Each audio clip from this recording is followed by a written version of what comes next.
This is the Big O Show.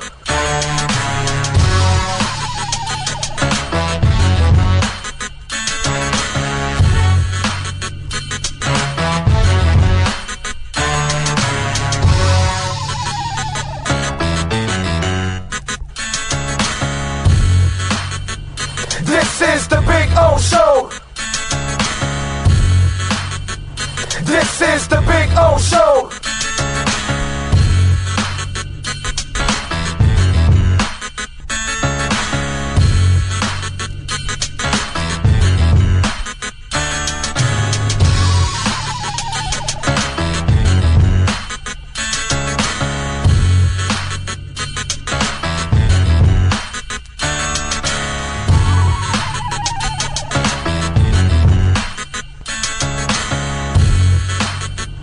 This is the Big O Show. This is the Big O Show. This is the Big O Show. This. Just one place sold the most Acura models in the last 17 years. Acura of Pembroke Pines. Drive a new 2025 RDX $419 a month during our 17th anniversary sale. When presenting an award to an employee, athlete, executive, or fantasy GM, make sure you call Orvieto's Awards and More. For 35 years, these custom award specialists have been providing plaques, trophies, custom framing, while providing state-of-the-art laser and computerized engraving, UV printing, and glass crystal etching. They do all their engraving and printing in-house for quality control. Call Charles at 305-949-8098 or visit them at orvietosawards.com. Orvieto's Awards and More, where recognition is rewarding.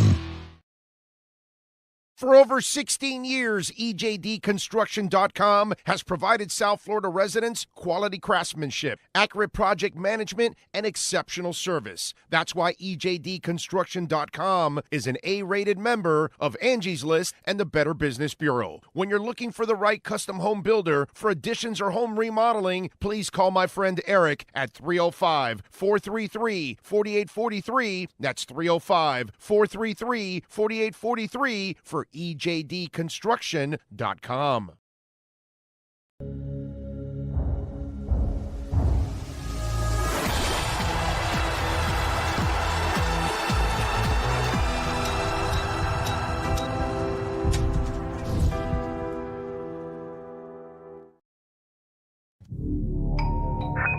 I think I know what this is. Houston, we have a package. Hello? No matter where you are, the Sloman Shield Home Security System guards your home. With next-gen perimeter protection, 24/7 monitoring, and interior motion sensing. And right now, get a free Sloman Shield security system and doorbell camera, all professionally installed, for free. Shield your world, the Sloman Shield. Just one place sold the most Acura models in the last 17 years. Acura of Pembroke Pines. Take $10,000 off a 2025 Acura MDX during our 17th anniversary sale.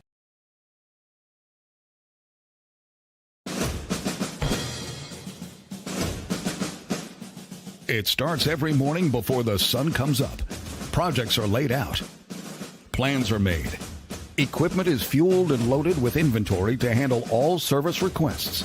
Orders are given to an army of skilled landscape maintenance professionals, certified arbor trimmers, irrigation technicians, and licensed pest management experts who fan out to communities and businesses all over South Florida. Experienced, on time, and dependable. Our staff is fully trained, licensed, and insured. Contact us by phone, email, social media, or through our website to answer all your landscape questions. We are Cutter's Edge. Total Landscape Solutions. After 40 years, the Big Cheese Miami is still producing great Italian food.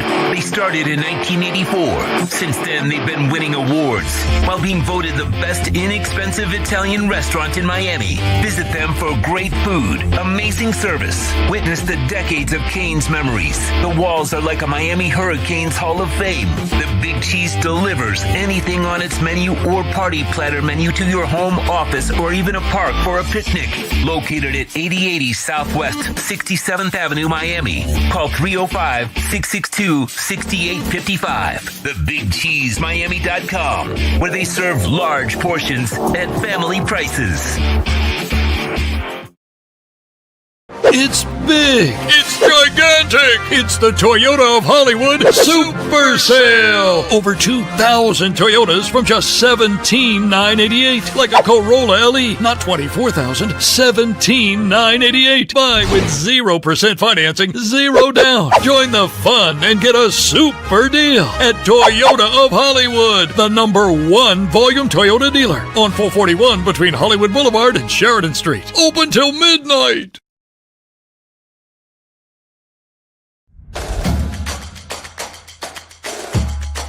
Welcome to Caneswear. New store, new items, same great experience. Family owned and operated since 2010, Caneswear has the latest merchandise from the Miami Hurricanes, Miami Dolphins, Florida Panthers, Inter Miami CF, and more. Come visit us at our store in Davie on University Drive, just south of 595, or online at caneswear.com. Caneswear, the spot Miami fans shop. When it comes to your smile, confidence is so important. At Moody S Dental, they provide the services to get your smile back. This family-run practice prides itself by offering the latest technology to give your family the best experience possible. Moody S Dental has been in business for over 30 years with offices in Hialeah and Plantation. They accept most major dental insurances. They provide free new patient exams, 20% off select treatments. To qualify, please follow us on Instagram at moodys.dental. Moody S Dental has been in business for over 30 years. To schedule an appointment in Hialeah, call 305-821-0231 and Plantation 954-692-6825. From Invisaligns, dental implants, same-day crowns, and the preventative care and preservation to get your smile back. Go to moodysdental.com to find out more and tell them Big O sent you.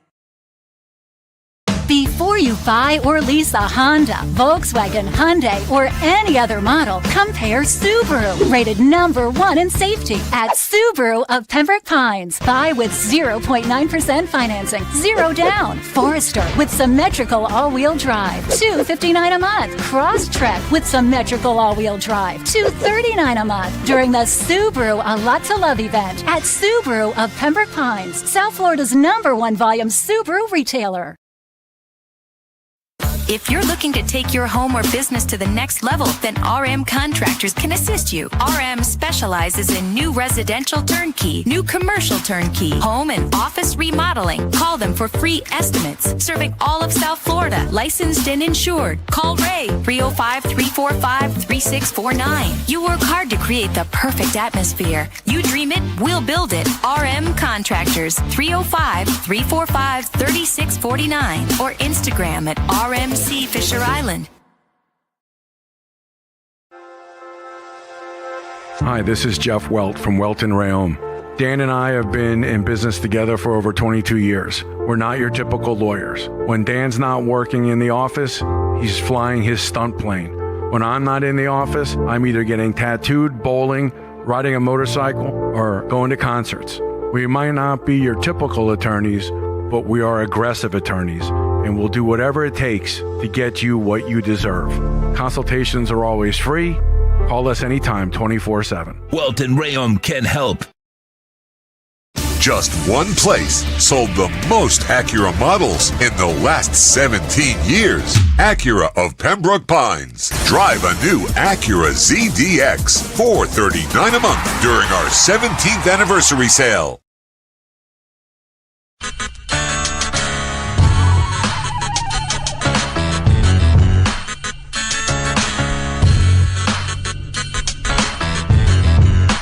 This is the Big O Show. This is the Big O Show. This is the Big O Show.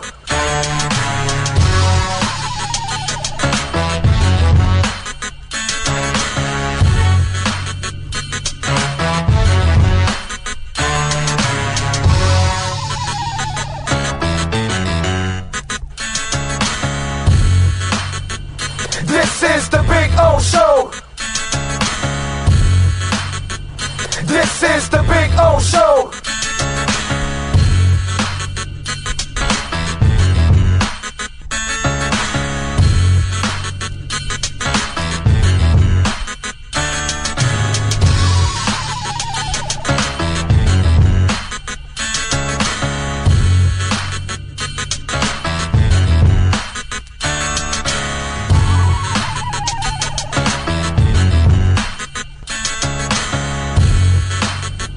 This is the Big O Show.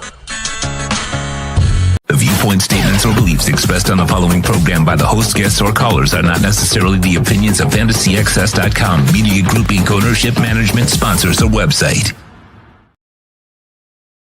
When it comes to South Florida sports teams, very few in the media have witnessed, lived, and covered it like the Big O. Let's start the program dedicated to your favorite South Florida teams with a passion that's unmatched. The Big O Radio Show is on. Here's the Big O. Alrighty, welcome aboard. Time to rock and roll. There we go. We were minimized. Now we've been maximized. Yeah, I think you're on your webcam, possibly. Webcam. Like the webcam is like, oh, you know what, bro? There's this whole thing that went on, right? They updated the whole shit. So that's what it was. So then my mic is supposed to be, here it is. Okay, now, are we good? Are we good now? Are we good? Yay, nay? What are we doing? Because the problem was Streamyard did an update. And Streamyard doing the update kind of reset everything.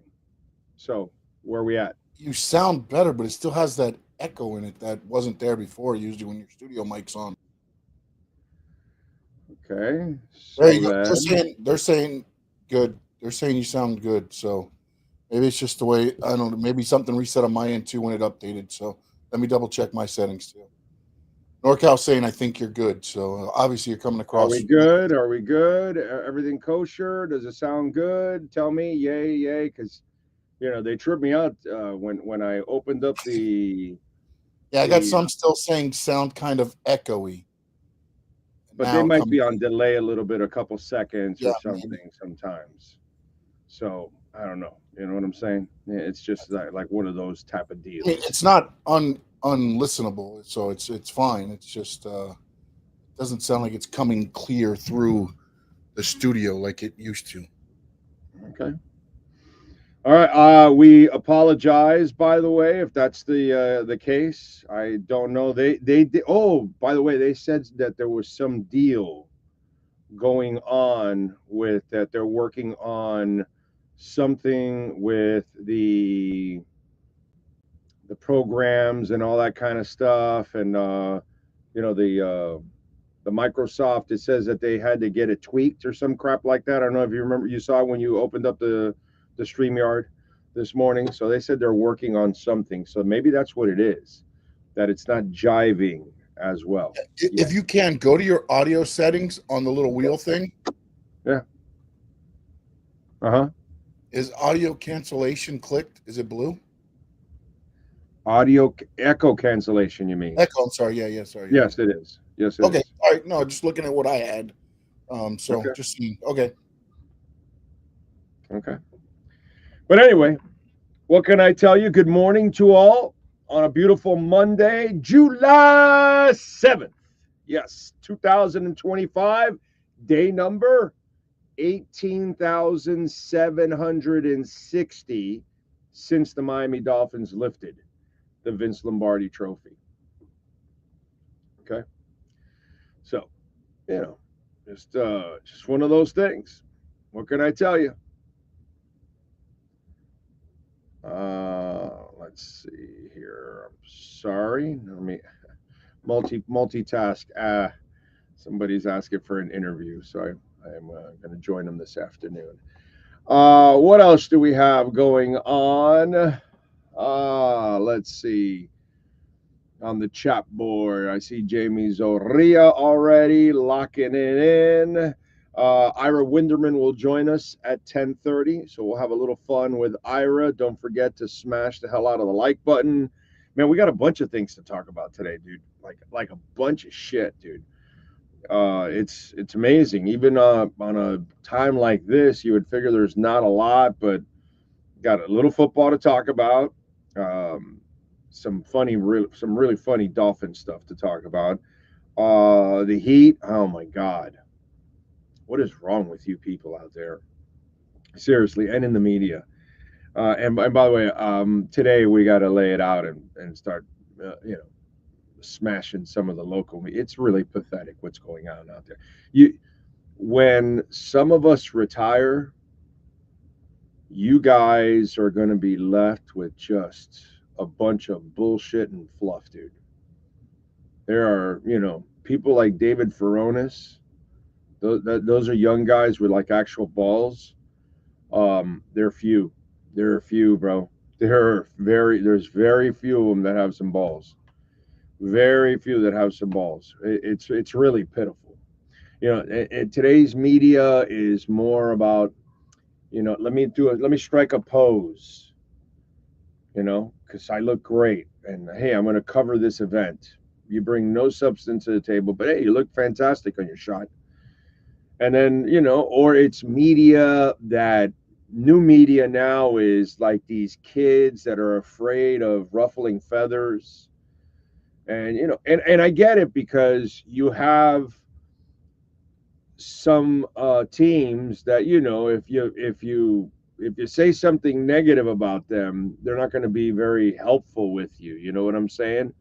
So I've experienced that myself. So I get that. But see, that's the thing. I've been at it for a long time, and I'm at a point where if you think I need your player to survive, I don't need your player to survive. I just don't. I don't need your coach to survive either. You know what I'm saying? So if people want to get real honesty, they'll tune into our show. And so that's kind of the disease that is overcoming everything in media and all that. And nothing is more prominent than the Miami Heat. And you see it in the media that covers the Heat. It is a fluff ass media mostly. Let me tell you, a lot of people that are on the Heat beat, they're afraid to ruffle feathers, bro. And they're fanboys and fangirls. It's like what's going on now with the Heat is pathetic. Pathetic. How some people just are so desperate to be somewhat relevant.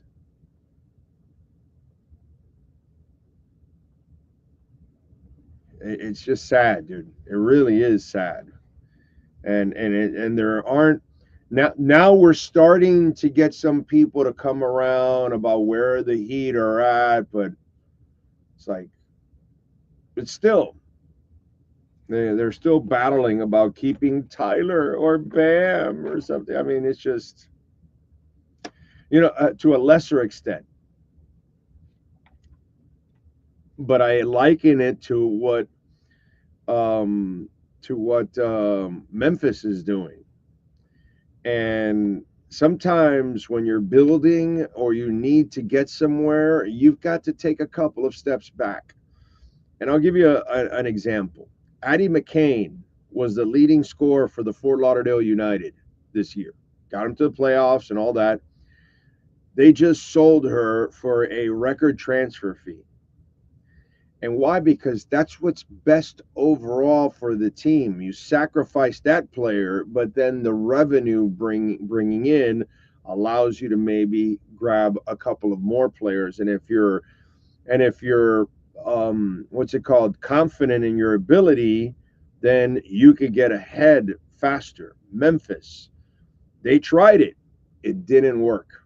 So now they're going to break up the group, and they're already in the process of it, right? I know they haven't dealt Ja yet, but they dealt one of the guys already. And so they're already like, okay, this isn't working. We need to get ahead of this. The Miami Heat, they don't get ahead of anything, dude. They are so slow in reacting. The one thing that I've realized about this Miami Heat front office now is they have no vision at all. And they have no balls either, by the way.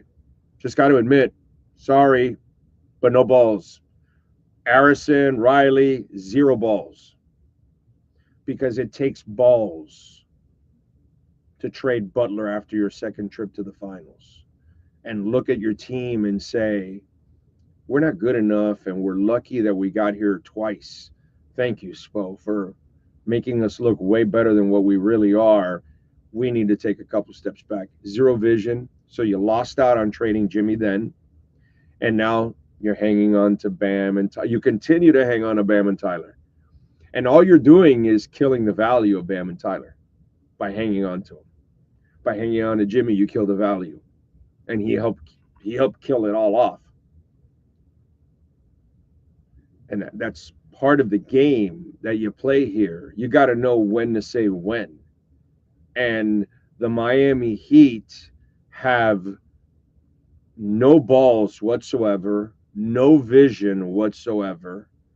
They're kind of closed off to the way they do things, and check it out. There's your results. They used to do the right thing when they understood the rules.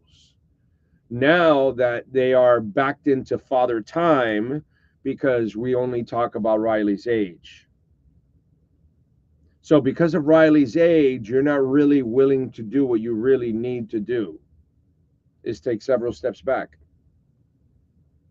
You know, it's kind of the way it goes.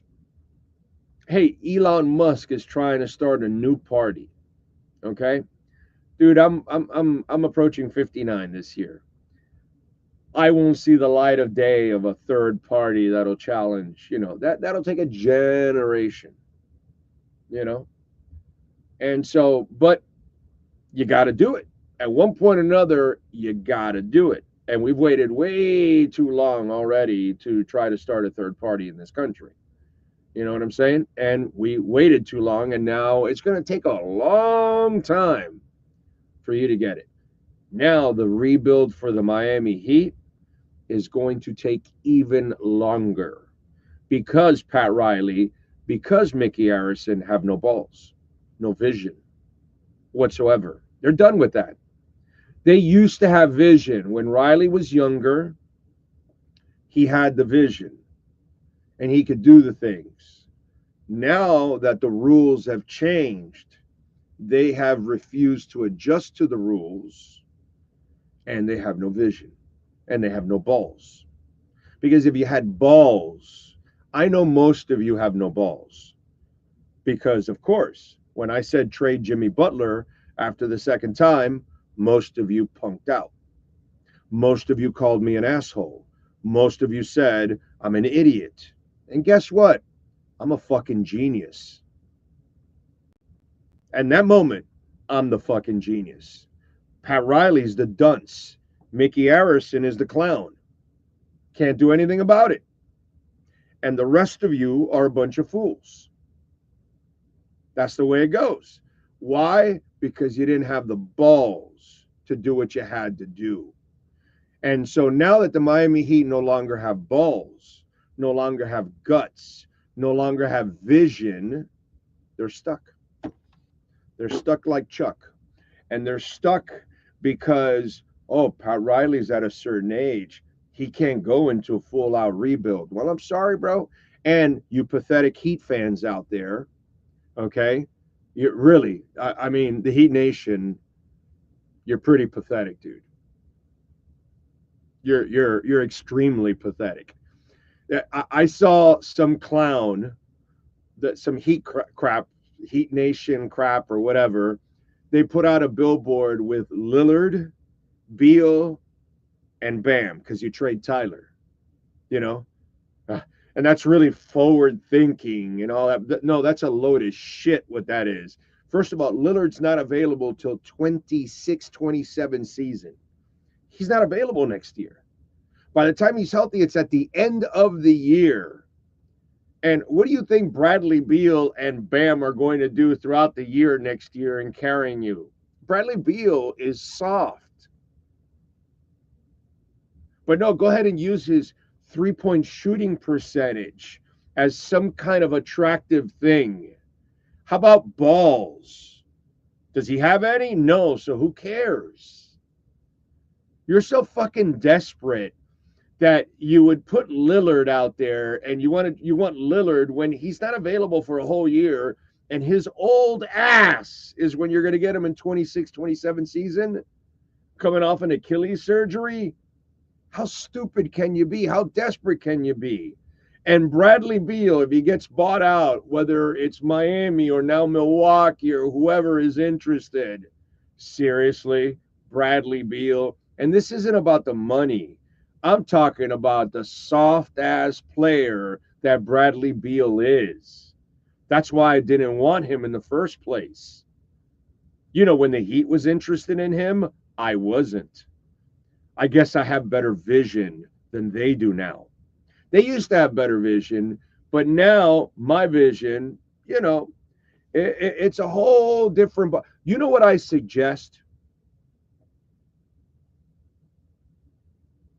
I suggest that you go see my friends at the Laser Eye Center of Miami. Dr. Lascano, I've gone there. My wife has gone there. Okay, Dr. Lascano is the best. My daughter's been there. My mother-in-law's been. Our entire family goes there. I wouldn't suggest to go anywhere else my entire family's been there. I suggest the Heat front office go there because they have no vision. Zero vision. And to think that you want to acquire Bradley Beal because you're so desperate and you want to hang on, come on, dude. Come on, bro. You know, and you've got like, you know, heat people out there, and they're putting billboards of Beal, of Lillard, and of Bam. And the best part is, you got this again soft ass media in this town. That, oh no, the Bradley Beal. I can't wait to hear what Ira wants to say about Bradley Beal. Another one that's going to be desperate to cover anything that is somewhat relevant. Because, of course, the entire team feeds their entire writers, no, we're not going to tear down. We're not going to tear down. No, we're not going to. So they all then tell everybody else that, hey, they're not going to, because we know they're not going to tear down. We know they're not going to do what they're supposed to do. We know they're going to keep putting lipstick on a pig, Band-Aid on an open wound. This is what they do. It's nothing that can be fixed without time and pain. Pain needs to come. And you know, here's the best part about all of this. Okay, it shows for a lot of you fans out there that don't agree with me. This is the way I look at it. It shows that you're not really a true fan. You're only a fan out of convenience. Oh, no, trade for a decent player so we're somewhat relevant. I can't stand taking 8 steps back and we're going to absolutely suck and we're going to go to the lottery a couple of years and all that, and that doesn't guarantee us anything. Well, too bad. That's where I want to be. It sucks. It's not going to be fun, but it's your better chance to get out of the rut that you're in now because you can't buy your way out anymore. Those days are done, dude. Days are done. You can't buy your way out anymore. And so it takes guts to do the right thing. And the Heat fail to do the right thing because they are afraid of the pain that they have to go through. And the owner is cheap to a certain extent, that he needs to make his money, not lose money or barely make any, because of course less of you will show up, because to a certain extent you're also phonies and front runners. So you're not going to sell out the arena for the next 2 years or 3 if they're constantly going to the lottery. The Clippers, Jazz, and Heat have agreed to a deal, according to Shams Charania. They have agreed to trade and send Norman Powell to Miami, John Collins to Los Angeles, and Kevin Love and Kyle Anderson and a 2027 Clippers second-round pick to the Jazz, sources tell ESPN. It's actually a good move. It's actually a good move. Norman Powell to Miami, John Collins to Los Angeles, Kevin Love, Kyle Anderson, and a 2027 Clippers second-round pick. Is that all? Is this like money movement? Wow. I like that move. I don't like Bradley Beal, but I like that move. They didn't give up anything significant at all, although we lost the best tweeter on the team. You got to admit, right, Sean? Best tweeter on the team is Kevin Love. Is there a better tweeter on the team? I'm just saying. We're not going to be very good next year, but now we're not going to lead in tweeting. So that's the only major loss there. Major loss in social media for Miami. So the Heat acquired Norman Powell. He's a decent player, man. Not going to make you, all of a sudden win a championship, but a solid player, I got to say. That's a solid move right there. And all they gave up is Kevin Love. Wow. I like that move. Again, not going to get you anywhere, okay? Kevin Love and Kyle Anderson, slow-mo, okay? It is what it is. It is what it is. Not bad. Not bad. Not bad. That one's again not going to get you, where you want to go. But let me see. Oh, hold on a second. Yeah. All right. Ira will not be on at 10:30. He'll be on a little bit after because he's got to get some breaking story going in about the Miami Heat in the trade. I think. Something like that. All right. So, no Bradley Beal. Okay. All right. And the sad part is, the real sad part is that they're going to move forward with all of this. That's the sad part. They're going to move forward with all of this crap. And that, to me, is the part that kind of screws everything up, that you're going to move forward with this team that really can go nowhere. Only because Riley's not willing to take the steps back that they're supposed to take back.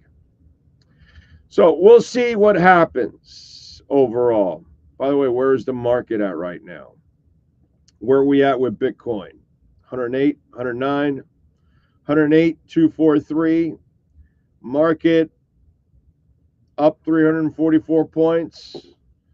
I'm kind of surprised because of the mention of more tariffs coming. But anyway, don't forget, folks, smash the hell out of the like button. And you can also make a donation to the show, Cash App, Venmo, at Cash Big O Show. That is Cash Big O Show. Cash App or Venmo. Okay, now we're talking. The Dow is down 197 points. The S&P is down 25. Now it updated. Okay, when I pulled it up, it was in the green. Now that makes sense after all the threats. Don't forget, you can make the donation, Cash App or Venmo at Cash Big O Show. That is Cash Big O Show, Cash App or Venmo. And you can make a Bitcoin, Ethereum, Chainlink, and Solana donations there on Venmo. They have opened things up. And we are investors in all four. We appreciate it. Ho Yoon! Dude, you are just the freaking best, dude. You are the best. Thank you, sir. Appreciate you. Your amazing support every single day. Every single week, that is. Very generous. Thank you, sir. And he just put simply, have a great day. Thank you, Ho Yoon. And thank you. You're helping us get to Spain. And that is very kind of you. Thank you, thank you, thank you. And we are expected to be in Madrid to cover that game for the week. We're only going to do one road game this year, and that's that one. Okay? I don't want to really do we did a lot of road trips last year, and the only good thing was meeting all of you out there and hanging with you all. But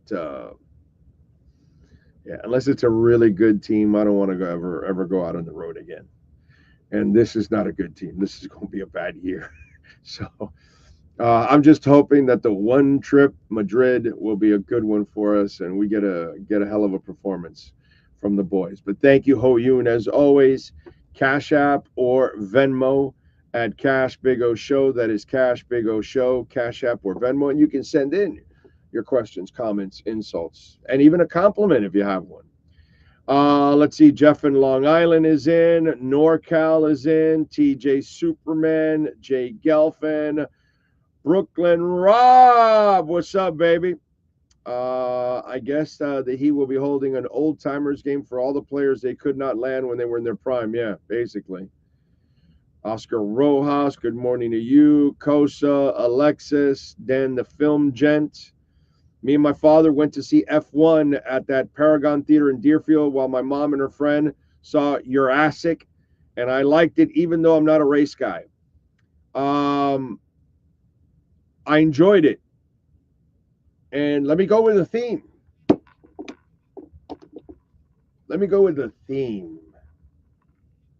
Because I wanted to talk about this anyways. So I'm going to go with the theme.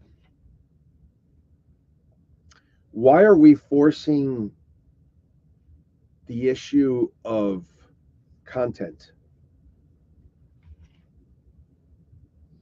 I go see the new Mission Impossible, okay?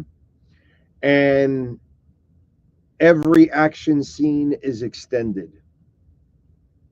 I don't need to see Tom Cruise run the entire bridge to get to Big Ben, and Big Ben and the scene and all. Dude, all you got to do is show me the quick scene that he's running on the bridge and the Big Ben, and then scene back where you're there. That's it. No, you had to sell me the swimming scene, and I don't want to tell you too much, but the movie was overextended for no reason at all. No reason at all. It wasn't a very good movie compared to some of the other Mission Impossibles. The F1 movie. Good movie. I enjoyed it. Too long. No reason for it to be 2 hours. None. I saw Becoming Led Zeppelin this weekend for the first time. And I liked it. But if you watch the Eagles documentary, it fucking crushes it. It's not better. It crushes it. You know why? Led Zeppelin did and I don't want to give away too much, but in Becoming Led Zeppelin, dude, I saw the song Remains the Same. I saw it. I saw it in the theaters. I saw a whole concert. They did a documentary and spent half the documentary making it a concert because you didn't have enough material. And it was great to get the nuggets and the bands and and the musician sessions that they were before they became Led Zeppelin, and all the different bands that they were in, all the little nuggets that you found out about. Cool. I enjoyed it. I don't want to give away too much. But in the documentary, you played too much music, bro. And why? Because you didn't have enough material. Now, you watch the Eagles documentary, it's 3 freaking hours. It's the most amazing 3 hours you could ever watch about a rock band. Because if they show you a clip of music, it's just a clip. It's 5, 10, 15 seconds and they're out. It's not 3 minutes. It's not 4 minutes. It's not 5 minutes. That's what they did in Becoming Led Zeppelin. Dude, I saw the song Remains the Same already. I don't need that already. Okay? It's great. It's good to learn about the history and the Telecaster he got from Jeff Beck and all that kind of stuff. And then, I'm telling my wife, wow, but he always used the Gibson Les Paul. And sure enough, the Gibson Les Paul comes in after, and it's kind of that signature guitar for him. All these little things. I get it. I'm a geek. I like that kind of stuff. But then while I'm watching it, it's like, yo, dude, I don't need to see the 5-minute song. I don't. And so that's not what a biography is about. And I thought they extended it just too much so they can make it 2 hours. And bro, if you don't have 2 hours, just make it the hour that you have of material, and then use bonus footage for that bullshit for, whatever video you want to show. You can then show even longer stretches of the concerts, of the clips of the concerts that you got. That's fine with me. But there is this disease, okay, whether it's the F1, whether it's Mission Impossible, whether it's Becoming Led Zeppelin, this is the new thing. We've got to make it as long as possible because. And we're just making it longer than it needs to be. And there are movies like that nowadays, too. There are movies that when you're done, you're going, decent movie, Django Unchained. Too fucking long. Didn't have to be that long. Way too long, dude. Good movie. You could have easily cut a half hour, 45 minutes from it. Sorry, dude. If you're going to have it, it's got to be thrilling for that amount of time. And if you're not, and if you're just doing shit to stretch it out, it's kind of lame. So that's what I would tell you. I enjoyed Becoming Led Zeppelin, too long. I enjoyed the F1 movie, too long. I enjoyed Mission Impossible, too long. I enjoyed Django Unchained, too long. It's just something that goes on now. It's a thing that happens in today's world, and I'm not exactly sure where it came from, but here we are. So that's my story, Morning Glory. Gus 1388, John Padilla is checking in. Aquavision. Let's see. NorCal's in Martinez, California. Brian Radke, Horn Dog, Big Johnson. Kevin Don Orlando with the slicked hair. It's not really the slicked hair. It's just that I showered recently, right before I got on. So that's really what it is. So my hair hasn't really dried up yet. Let's see. What else do we have? The D. Wayne Experience. Pat in Asheville. Try clearing your Fetzer valve with some 3-in-1 oil. All right, Fletch. Thank you. Everything 305. Heat first round pick. Not athletic enough to be a G at this level. Can't defend. Here's the other thing that I got over the weekend. And thank you, Everything 305. I appreciate it, bro, because I want to point out idiots like you. Okay, we're talking about 2 summer league games of a 19. He's 19, right? I believe he's 19. Yakuchonis. 2 summer league games of a 19-year-old, and the overreaction is ridiculous. I don't know if he's going to be a good pick or a bad pick or a great pick or a phenomenal pick or a Hall of Famer or a Hall of Shamer. I have no idea. But I am not going to make any determination about anybody in 2 summer league games. And the amount of idiots like everything 305. See, you got to be careful. When you send something in, you could become also the subject of ridicule. And dumbasses like everything 305, my God, you morons out there. You're overreacting on the kid like he's a failure of a first-round pick. I know he had 5 turnovers yesterday and all that kind of stuff, and he wasn't great in the first game either. He's 19. He's starting at a new level, the highest level in the world. Kid's going to be nervous. This is all new to him. He's coming fresh out of Illinois. He's the 20th pick in the draft. He's not the 2nd pick in the draft. He's the 20th. That means he's not that good.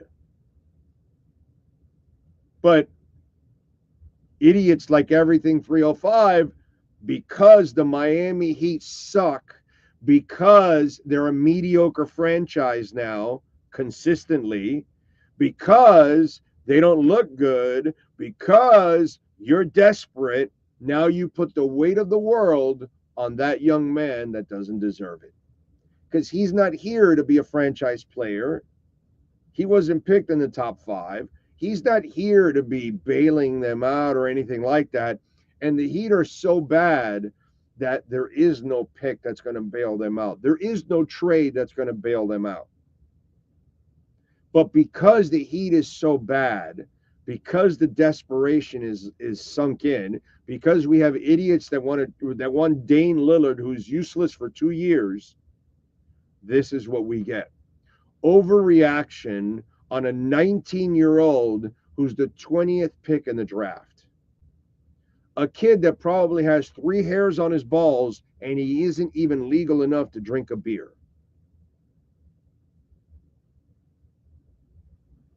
Green, the body hasn't developed.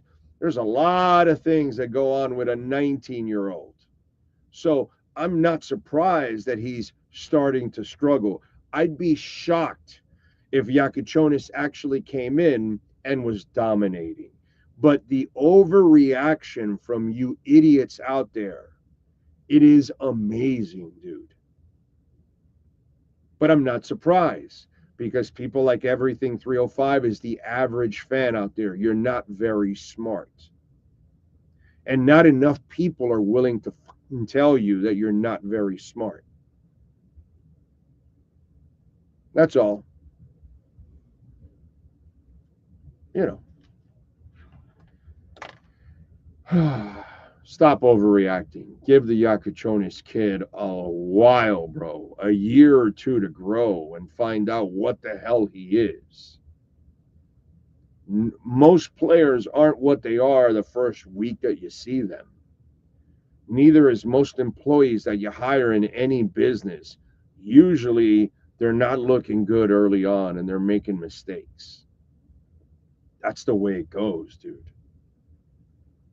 I mean, it really is amazing how ridiculous idiots like everything 305 that already have broken down his game and he's barely even played in the NBA. Some of you out there, seriously, bro. It's bad. Miles Deep, what's up, baby? Walter Olivares, Zoboy. There you go. Man, our pick already looking like a bust. You see what I mean? Just stupidity everywhere, bro. It's just that's why it's social media and all that. You just have morons. Most of you you really don't know what the hell you're looking at. You know? But I'm one of the few that will tell you. You know? Most people on radio or little podcasters out there and all that, they got no balls and they're not willing to, you know, because they're so dying to keep you in here and all that. Yeah. If you want to hear the truth, you'll come along for the ride and you'll learn and you'll understand. Yeah, I'm going to screw up. Yep. You want to get a little emotional about it? You can leave. You can haul ass. You know what I mean? But, you know, it's not like I hope to educate morons like you and, you know, grow you out of that position. Tesh Patel, thank you, sir. I like the Powell move. They didn't give up crap. I like it. To Extreme, I joined the chat and the Heat finally made some kind of a move. I should leave and rejoin. Maybe they'll trade. Might happen. Ha ha. That was a good move, at least. Market down update. Yes, sir. It is down. Let's see. Steven Gonzalez. I'm sick of Pat and these stupid ass trades that make no damn sense. Unbelievable. Instead of tearing it down. This one actually makes sense because you got rid of nothing. This one's not bad, Steven. This one's a really good trade, actually. They got a decent player, and they gave up absolutely nothing. Again, not a player that's going to, you know, lift you to, you know, some heights or something like that. But good player. Good player.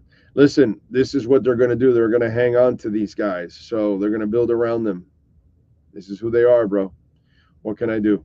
I'd rather them tear it all down. But what are you going to do? True Finn fan. The Irishman was quick, short film. Oh, God, yes. Yes. That was not even a good movie either, by the way. That was the De Niro movie, that one that was like 3 hours long. Oh, my God, yeah. Yeah, I like the sarcasm. But, yeah, oh, my God, that was just too long, dude. Too long, The Irishman. Holy crap. And not very good. Just kind of like, we're desperate for some kind of a gangster movie, so let's just create one for the hell of it. Dan the Film Gen, I mean, the majority of Quentin Tarantino's movies are too damn long. It's a good point. It's a good point. It's a good point. Good point, Dan. Let's see. Justice says that's not a bad move at all. We got rid of two guys we barely use in the rotation for a player who averages 21 points. No, dude. It's a good move. It's a good move. Definitely. Pat Riley's 80 freaking years old. He doesn't have the patience or time to tear the team down. Yeah, but that's what's best. That's what's best. And rebuild the team from the ground up. He drank the hopium bottle. And the problem is he's trying to serve that hopium to us, and I'm not buying it. And I'm not buying any of it. Hell, I wasn't buying it when they went to the finals. I knew it was all flukish. It wasn't real, and so many of you made it like it was real. Kevin Smith says it all the time. An hour and a half is a perfect time for a movie. Don't need any more than that. I mean, unless you can come up with something that is riveting for 2 hours. I'm all right for 2 hours if you make it riveting. But if you're just stretching it to stretch it, and the movie too, yeah, no, I'm not in for that. So, Josh, I gave you my thoughts on Powell, so you heard it already. Love the move. Actually, a really good move. Let's see.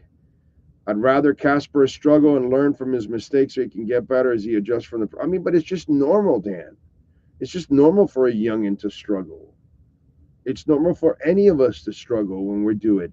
Do you think when I started doing talk radio 35 years ago that I could actually carry a conversation the way I do now?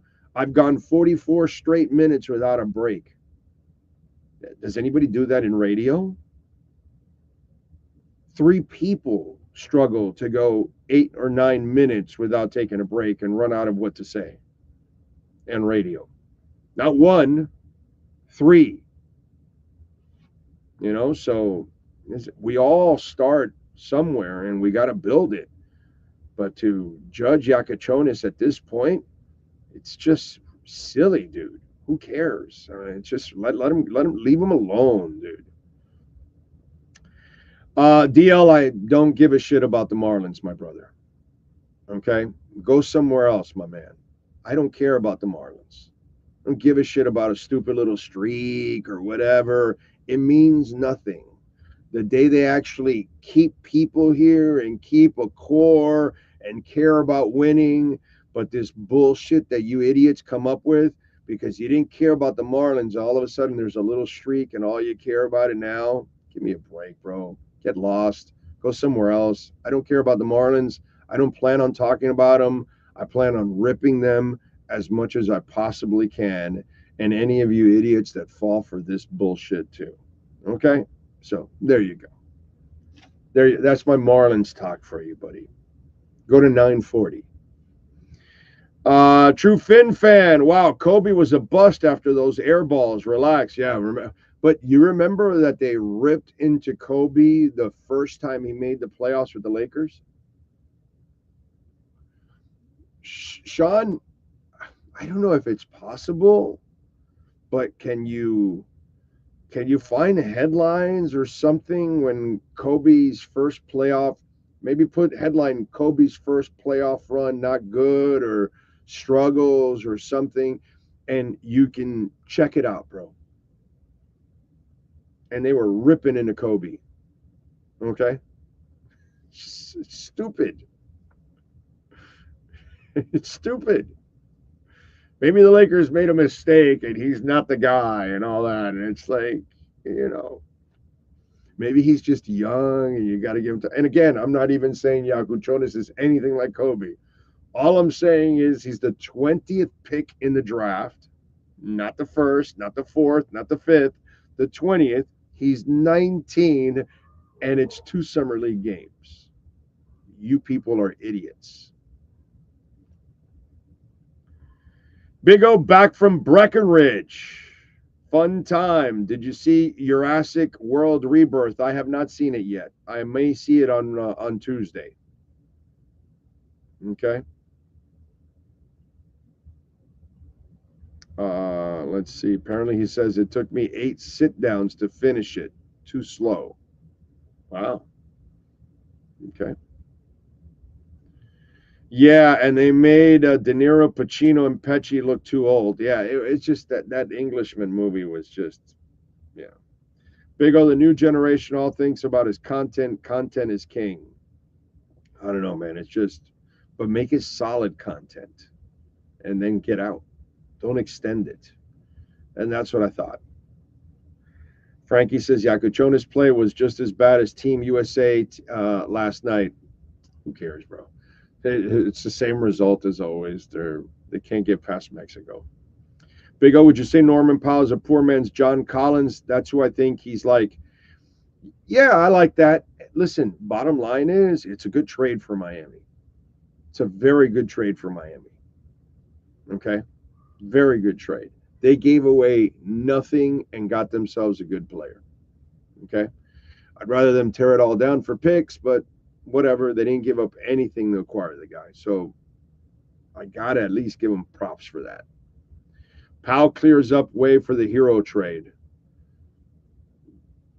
If you're doing the hero trade to then trade those picks to then bring somebody else in or something, or keep the picks and you're just going to sign Bradley Beal straight up, then I kind of, not that you're going anywhere, but I get you're chasing some kind of relevance, which is ridiculous. Brooklyn Rob says, with the Marlins, it's simple. Don't fall for the banana in the tailpipe. You want to see the only franchise down here that knows how to build and keep a team together? Yeah, it's the Panthers. Yeah. If we can get Dame or Beal, we may be onto something more scoring despite suppose. Dame is not available next year, bro. By the time he's available, it's the end of the year. An old man coming off an Achilles. You can't expect much. It won't be till the 26-27 season. And he's 7 now at that time, 38 or something. I don't know, something stupid. Come on, dude. Some of you out there, you really, Julio, ridiculous, my brother. Ridiculous. Okay? Some of you are as ridiculous as it gets. Dame Lillard. Don't waste your money. Go buy crypto with it. Bitcoin. Yes. Yes. Powell is a great trade, starter, and an extra roster spot. I agree. They didn't give up crap for him, and a good player. And they also freed up a roster spot. You are correct, sir. Yep, I'm with you there. I am with you there. So, Big O is Scorsese casting you for a new mob slick back hair roll. Hopefully. I need something. I need some kind of money to retire, bro. It would be nice. It would be nice. That way I don't have to work till I'm like 70 or something. Hell, I can't even retire in this damn country anymore. The way it's looking. I'm probably going to have to move. Not probably, I will move. I will move eventually. But what are you going to do, right? What are you going to do? Let's see. Let's get to our 3A Graphics sports calendar. That's what we're going to do. Alan Blanco and the great people at 3A Graphics, 786-618-1443. Custom printing and embroidery. Check them out. If your company, corporation, school, entity, whatever it is, you need custom printing and embroidery, call him. That's his personal cell number, 786-618-1443. You can do all of it anyways by Zoom and everything and email and all that, and they'll have it shipped to you right away. 3A Graphics, baby. Inter Miami, they get it done against Montreal, the worst team in the East, 4-1. Messi with 2 goals. Wednesday, they're in New England at 7:30. The Miami Heat acquire Norman Powell in a trade and only give up Kevin Love and Kyle Anderson in the process. Good move by the Miami Heat. That is an excellent move. And over the weekend, a 7-team NBA deal went down, and that's the one where Durant ended up in Houston. That is your 3A Graphics sports calendar. All right. Let's see. Big O, did you see that the Trump bill is screwing over sports gambling? Yes, I saw that. Sports gamblers used to be, you could write off 100% of your bets. Now you can only write off 90% of your bets. So they get that 10%. So, the no taxes on the tips, and they take back the other way. Yeah. But hey, listen, stay stupid. Keep following these silly ass parties and these stupid candidates like Biden and Trump. Hey, you want to keep being a moron? You go ahead and keep being a moron. That's what these parties produce. It is what it is, dude. This is what they voted for. Get that Bitcoin. That's all I can tell you. Get that Bitcoin. They're going to print 5 trillion more. They've already printed 2.2 trillion in March. All the Biden spending, they have maintained it. So all the the Dems were known for spending more than the Republicans, taxing more than the Republicans. Well, guess what? Republicans have now kept all the Biden spending. All the Biden spending, they did it in March at 2.2 trillion, and now 5 trillion. So that's 7.2 trillion already. Remember I told you, well, our deficit will be at 40 trillion at the end of the year. 40 trillion. And I told you the next president, didn't matter who it is, would print 10 trillion. Now, I know why this is going on.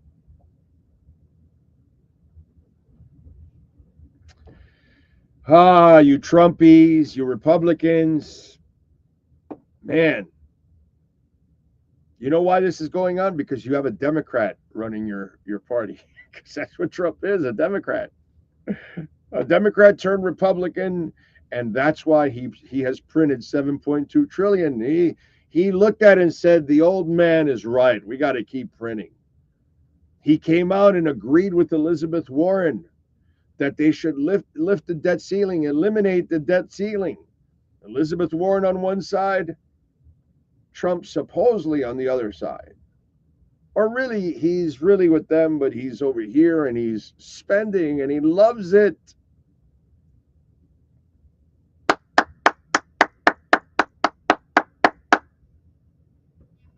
That's it, baby. Bernie, Biden, Harris, Clinton, Trump, Ted Cruz. You know, this is what we produce.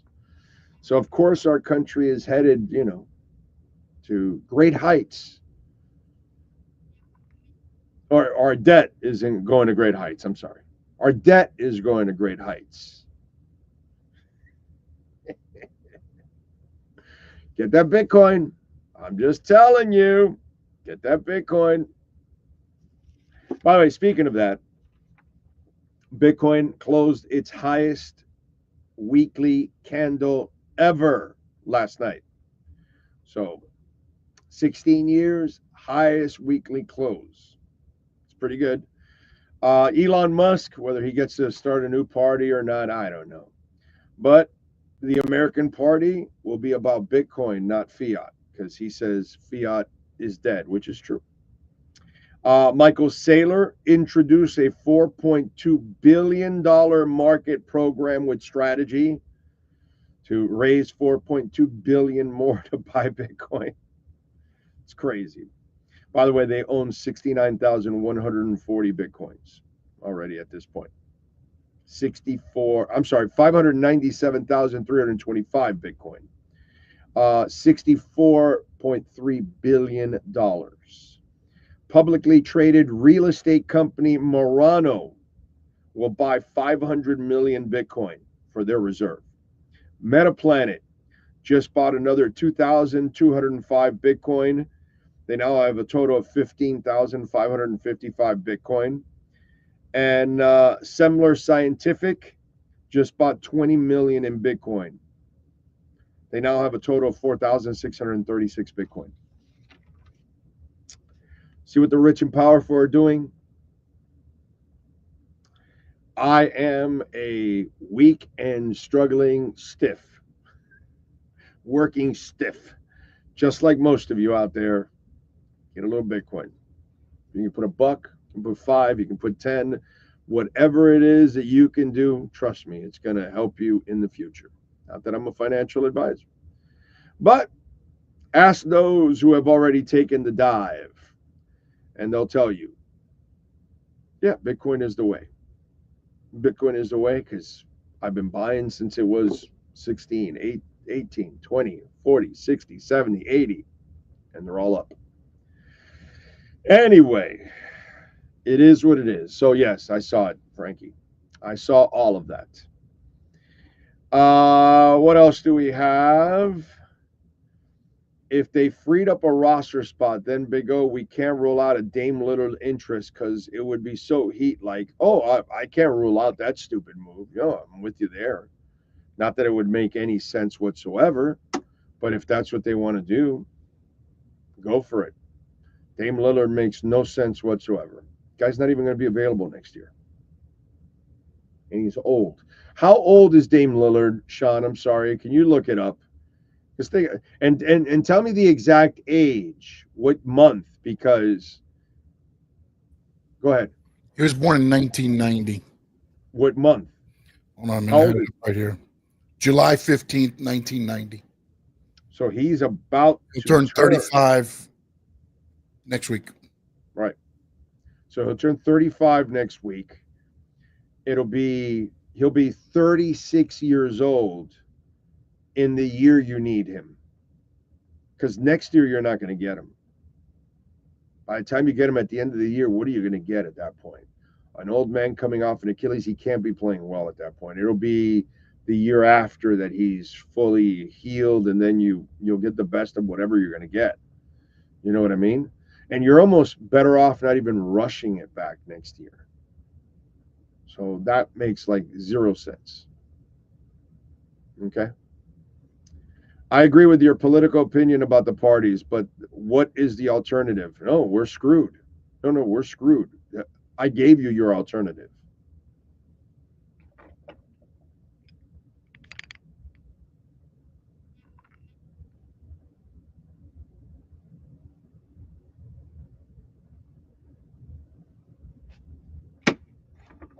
That's your alternative, dude. That's your alternative. Right there.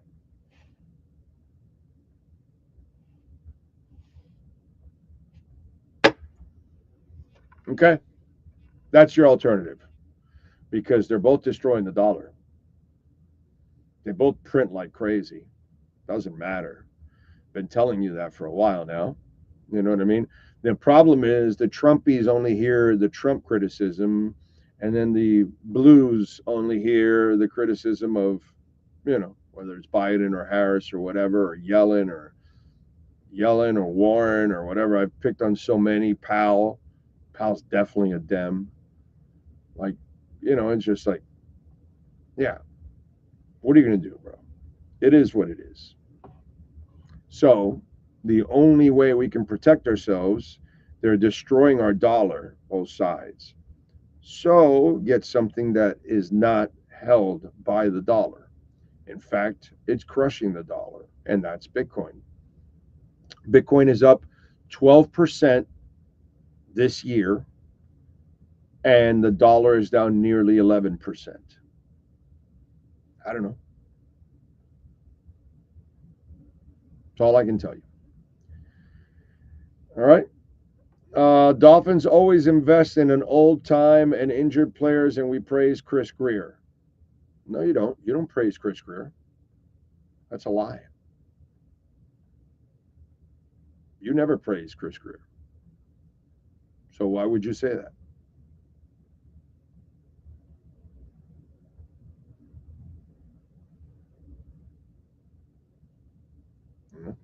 Can't say that. And by the way, I don't hear most people praising Chris Greer. That's also a lie, Frankie. Okay? Very few people praise Chris Greer. Okay? So that's also a lie.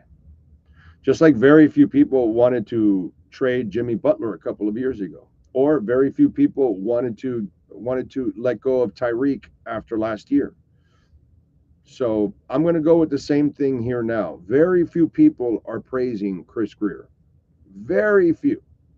So I call you a liar on that one. Not only do you not praise Chris Greer, okay, all you do is bash the guy. Really, nobody else is praising Chris Greer. Very few people. It's a very small minority of us that praise Chris Greer. Very few. So you're very inaccurate on that. Okay? Just be accurate. Stay with what you've normally been saying the entire time. That's what you need to do. Stay consistent with the message. Don't be inconsistent with the message. Don't forget, folks, we are trying to go to Madrid, and we've got a GoFundMe page. You can help us get to Madrid. All right, you can make a donation. There it is, our GoFundMe page. Whatever it is that you can donate, we appreciate it immensely. All right. Looking to maybe bring now start bringing together the people over in Madrid over onto the show. I gotta get the owner of the Dolphins bar there too. I gotta get him on. Although I don't know if he speaks English. Vamos a tener que hablar en español. Maybe we do a Spanglish type interview. I've never done a Spanglish type interview on the show because maybe el gallego he doesn't speak English. Who knows? That could be the case. But we're looking forward to it, going to Madrid. And if you can make a donation, we'd appreciate it immensely. Thank you, thank you, thank you, as always. I don't think we got anything shocking going on. Let me see. Nope. Publicly traded Genius Group just announced their plans to buy 1.1 billion of Bitcoin. Folks, what's coming is just ridiculous. Ridiculous. So I have given you the option to those parties. It's up to you now to take it.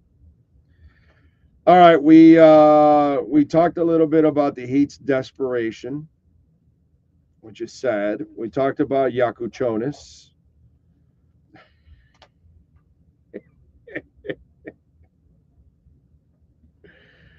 Oh man. Anybody catch Drew Rosenhaus yesterday on Channel 7? Did anybody catch his nose growing at that time? Well, he claimed, apparently, that at the end of June, Darren Waller reached out to him, say, hey, I want to play football again. I want to play for the Miami Dolphins.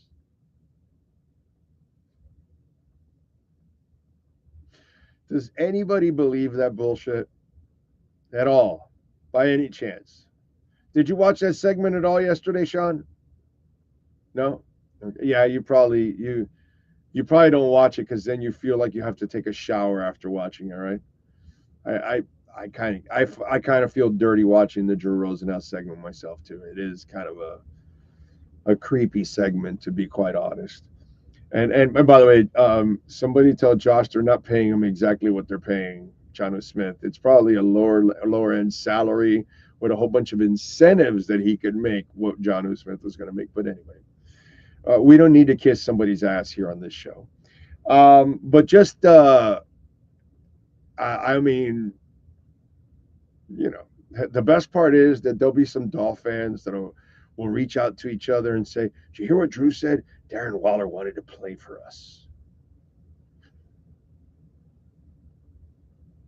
Folks, they want to play for the Panthers. They don't.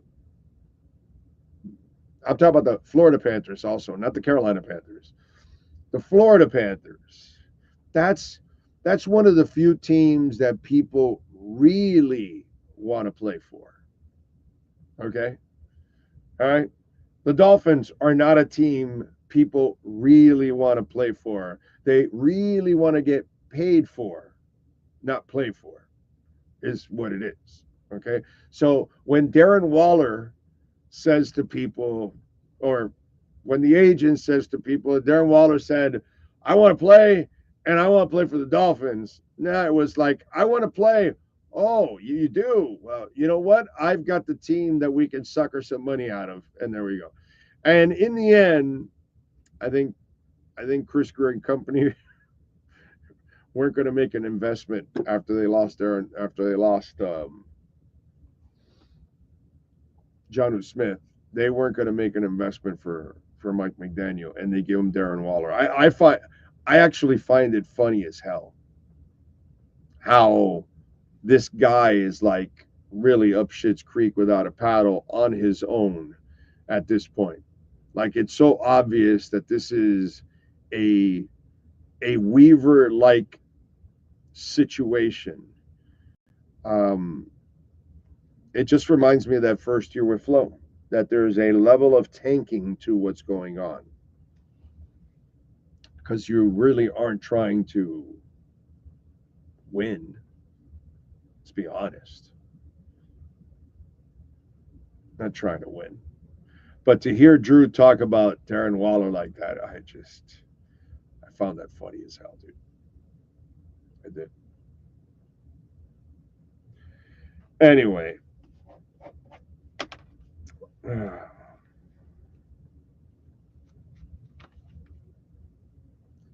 Oh, you know what? I was going to bring it up, but you know what? At least I can bring it up here. Remember I told you media we have like this weak ass media now. And then on top of all of that, it's just to fill space, right? This is what the media does in today's world. They either write articles or do shows just to kind of fill space. And I am going on the Yard Barker this morning to check out some articles. And I run into this specific article. And I'm wondering, wow, this is This is an article that you write for July, and it's just a stupid topic. Bruce Ewing, who works for the Yard Barker, maybe a nice guy or whatever, but this is one stupid ass article they made him write or whatever, or if he came up with it, the fact that his editor went along with it, this is the kind of shit that people end up reading, and then they use this as a conversation. Best part. 5 retired NFL players we want back in 2025. The first one is Teron Armstead. You know, the guy that literally told you he needs a knee replacement? You know that guy? They want him back.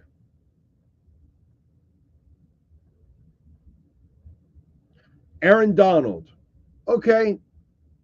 You know what?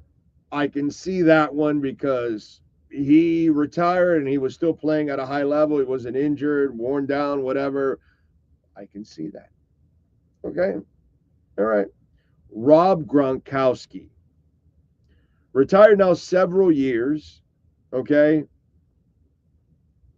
That body is already beaten up. And when you've been away from football that long, you can't come back to play his kind of game. He was a physical tight end. That body will not hold up. That body will break down. That's stupid. Luke Kuechly, a guy that's had 4 billion concussions.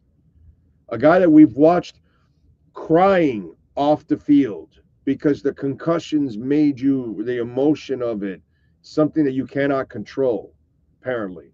It happens. And then Frank Ragnow.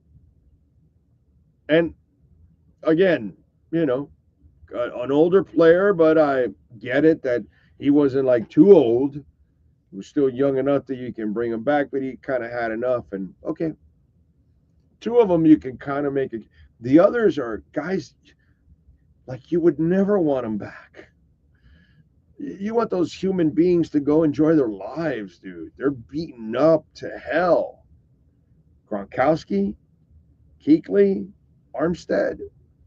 This is the article you're writing in the off season. This is the kind of shit that exists in the media nowadays. This is the kind of shit. It's terrible, man.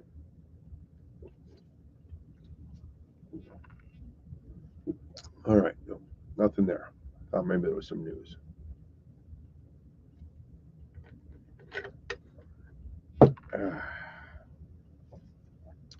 We are awaiting, by the way, the great Ira Winderman, and we'll see what he's got to say about this trade. Okay. Ocala Joe, thank you for the love on Cash App, sir. He says, Panama is calling, so leave your phone on. Yes. Yes. And I cannot wait, my friend, to go to Panama. Cannot wait. Cannot wait. I'm dying to go for my first, what's that called? Reconnaissance. Start scoping out the territory and checking it out. But thank you, Ocala Joe. I appreciate you as always. Cash App or Venmo at Cash Big O Show. That is Cash Big O Show. Cash App or Venmo, and you can make a Bitcoin or Ethereum donation as always. And we appreciate that immensely. What else? What else do I want to talk? By the way, feel bad for Rashad Jones, man. Good dude. Was a good player for the Dolphins. Was a steal of a pick, by the way, for the Dolphins back in the day, because he was like a 5th rounder, I believe, something like that, 5th or 4th rounder. But the safety had $2.58 million stolen by a 49-year-old woman with the help of a former Merrill Lynch financial advisor, Ryan Mackey.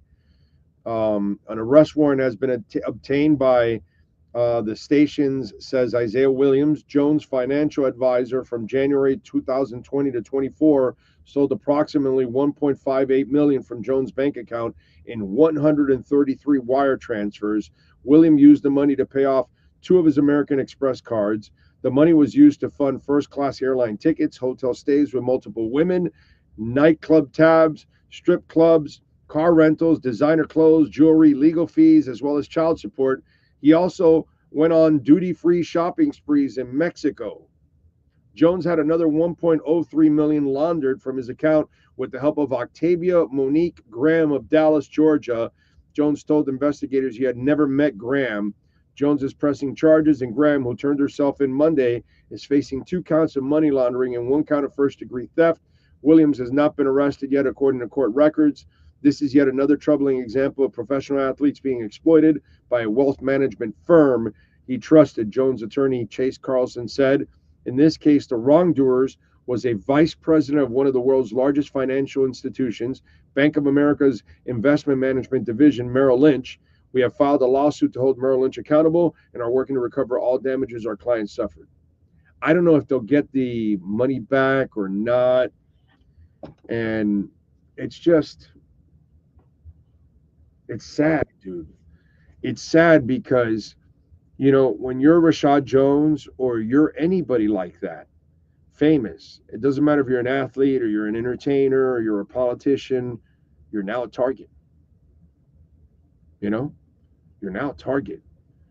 And so since you're a target, you've got to have 8 eyes, man. Eyes in the back of your head, the side of your head, and you've got to be, this is why, you know, us normal people, we don't have to worry about those kind of things. I'm not rich. Nobody's going to be able to take shit from me. You know what I mean? But once you are rich, and sometimes you think somebody might be standoffish, maybe they're just being protective because they just don't know who's who.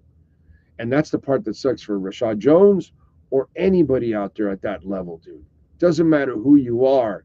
And that's one thing that all of us have to respect, too. That some of these folks, if they are a little timid about meeting you or whatever, fans or whatever it is, you got to understand where they're coming from because they just don't know who's who and who actually is really there to just be a friend or to help them out, or they're just trying to hurt them. And you feel for Rashad Jones, dude, your financial advisor, you know, who's working for Merrill Lynch / Bank of America, is not supposed to be ripping you off. You know what I'm saying? That's the kind of stuff that's just unacceptable. I just hope he's able to recover, and I don't know how they go about that. But, man, to have your money and then it's gone, and then it's crushing. All right, let's do it. The Heat made a move. Will they make more? Let's find out in our Acura of Pembroke Pines Miami Heat and NBA report with the one and only Ira Winderman. Heat fans, time for the best insight of your favorite team with insider Ira Winderman, exclusively on the Big O Radio Show. It's the Acura of Pembroke Pines Miami Heat and NBA report. Here's Ira Winderman. All right, Ira. You wanted news? I got your news. I got to say, man, they gave up absolutely nothing. No one out of their rotation, first of all. And so even the people who say they should still go with youth is still here. There's still Khalil Ware. There's still Nikola Jovic. There's still Jaime Jaquez Jr. There's still Kasparos Yatrakonis. So they still have the youth to play off of, but now they actually can score. And that matters. And this is why. And I know it's hard on the Acura Pembroke Pines report and the Big O show to be patient, but the NBA offseason is not the NHL offseason. It's not a day. This stuff happens over a period of time. And what the Heat showed is you don't just jump into the first thing. You don't just jump into Lillard. You don't just jump into Bradley Beal. You wait for the right move at the right time.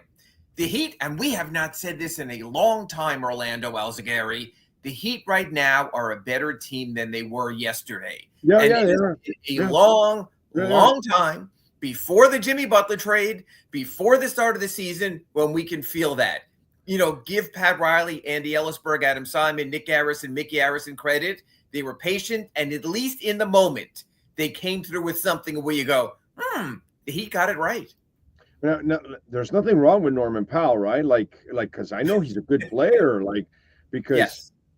they gave up nothing. Like They gave up 2 players who weren't rotation players. Right now, when I just put in my story in the Sun Sentinel, if you look at it, it's crazy. If you look at a starting lineup of, just for now, Khalil Ware, Bam Adebayo, Andrew Wiggins, Tyler Hero, and Norman Powell, you still have a full bench of Davion Mitchell, Nikola Jovic, Jaime Jaquez Jr. You have 5 quality reserves in there, Kasparis in there. You have that. So these guys weren't going to be in your top 10 in any sport. When you can trade your 13th and 14th man for your 5th man, yeah, it's a pretty good deal, isn't it?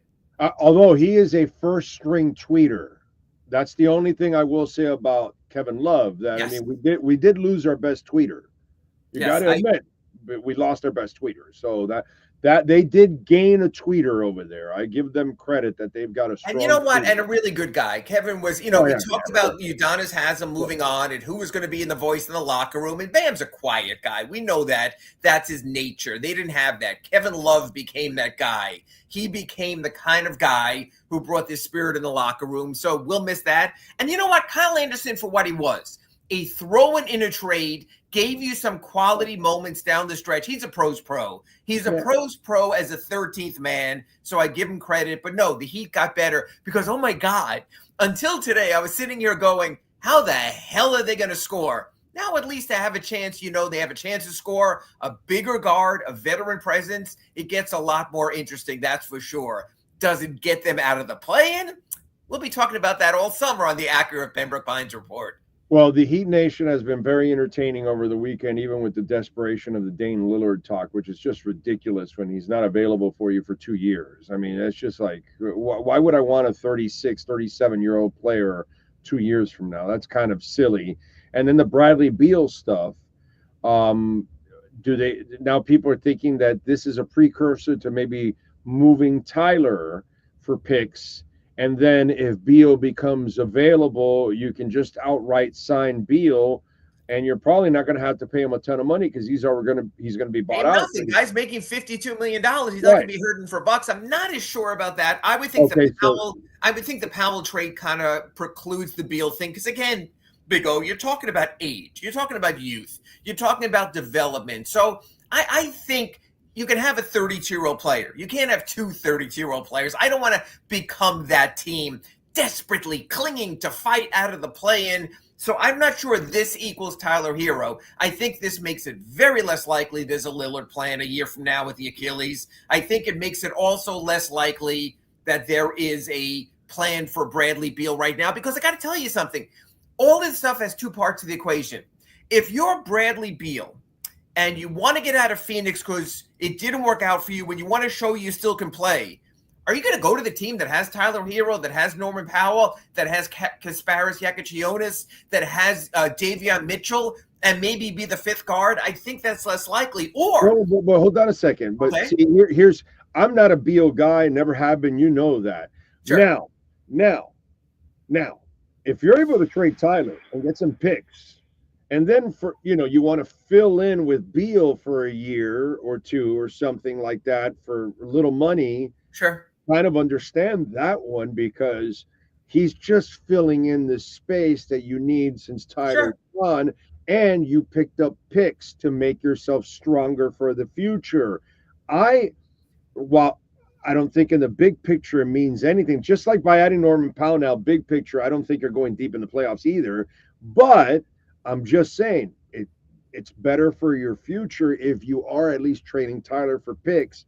And then if you can and then Beal does come now because Tyler's there. And so now Beal gets all the minutes and gets an opportunity to prove himself and all that kind of crap. I'm throwing that out there. Is there any chance of that? It's really interesting, Big O. And what I'll say here, and you can see the responses in your chat line and your super chat, is this. We know the Heat have their own first-round pick next June, possibly a lottery pick.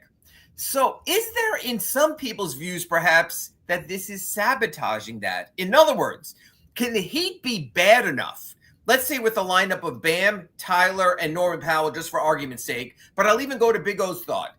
A lineup of Bam Adebayo, Norman Powell, and Bradley Beal probably is not bad enough to get parts of Heat Nation the lottery pick that they want, because we're talking about the East, where the Nets suck, where the Wizards super suck, where the Hornets are never, ever, ever going anywhere. And last time I checked, the Bulls aren't any good anyway, and Toronto's a question mark. This is really interesting because for the fandom and faction out there and on your chat who say the Heat need to tank, need to bring it down to the bottom, need to reset, when you talk about resetting in NBA vernacular, you're talking about a top 5 lottery pick. This team is too good right now to be too bad. It would be very hard. The top 4 picks in the 4 lowest records in the NBA all have an equal chance at the number 1 pick. Right now, the Heat are not bad enough to be one of the bottom 4 teams in the NBA. And like you tell us every week on our Acura of Pembroke Pines report, Big O, with Eric Spoelstra, you may never be bad enough because the guy can take chicken feathers and turn it into chicken soup because it's what he does. So I think the Heat are what they are. They're true to Pat Riley and Andy Ellisberg and the Arisons. They will not go in the toilet for the sake of hoping to get lucky. They've seen it hasn't worked for Charlotte. It hasn't worked for Utah. And other teams, Dallas, hey, they got lucky. San Antonio with Wembanyama, they got lucky. OKC, it's worked out for OKC. You know what I mean? Well, when you have 1,000 lottery picks, it'll work out for you. When you have so many years that you've gone 50 years without a championship, it'll work out for you. It's just a matter of how much money. Detroit is in the process of improving. And let's see where they go. They won 1 playoff round this year.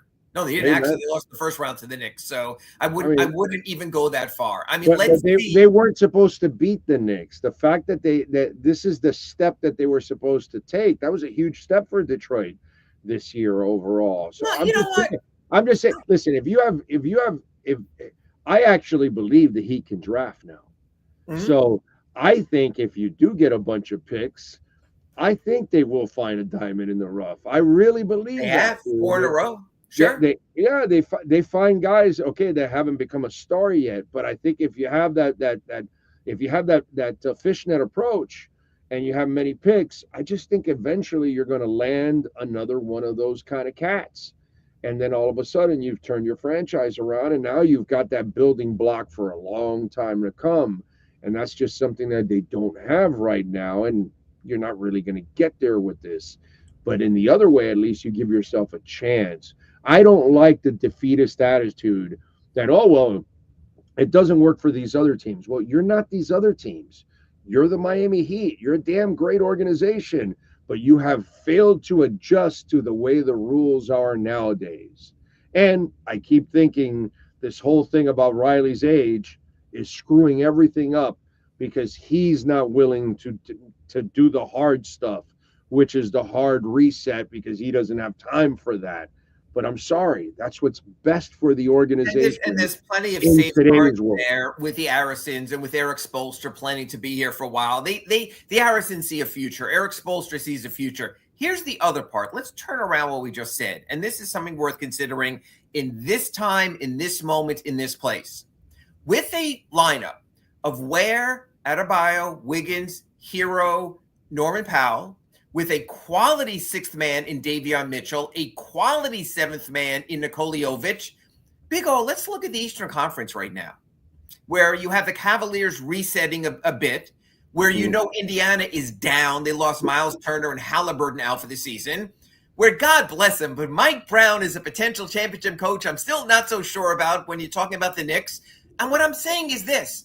There are not many teams with this Heat roster that you couldn't look the other way and say, could they beat that team in a first-round series? Yeah, they could. They could beat Detroit. They could beat Indiana. They could beat New York. They could beat Boston if Tatum doesn't come back. They can beat Detroit. They can beat these teams with this roster. So I know you don't want to hear it, and I know Heat Nation doesn't want to hear it, some faction of that. But the bottom line is, you know what the Heat are in the East right now? And I cloak it with the words right now, competitive. I understand what Orlando Alzagari is saying is it has to be about more than right now. It has to be about more than when the Panthers were playing just to win 1 playoff series, when the Panthers decided, damn it, we have to win 4 playoff series, and that's where our Huberdeau trade is going to be made, and we're going to go all in at the right moment for the right player. But where that is all like hollow is, so you get to the finals like you did with Jimmy Butler and get embarrassed by Denver? And that's what's going to happen because you're not going to beat anybody. You know what? You're not. If we're doing this whole thing for this year, because it's only this year that by luck a bunch of teams have key players out. So all of a sudden there's a lull. There's a valley going on right now in this. So we have an opportunity to make some noise with a team that really has no chance at winning a title. But we have a chance at going deep into the playoffs and ruin our draft pick for no reason at all, because we're really not building anything. You're not going to win anything. You're not winning a title. So why are you doing this?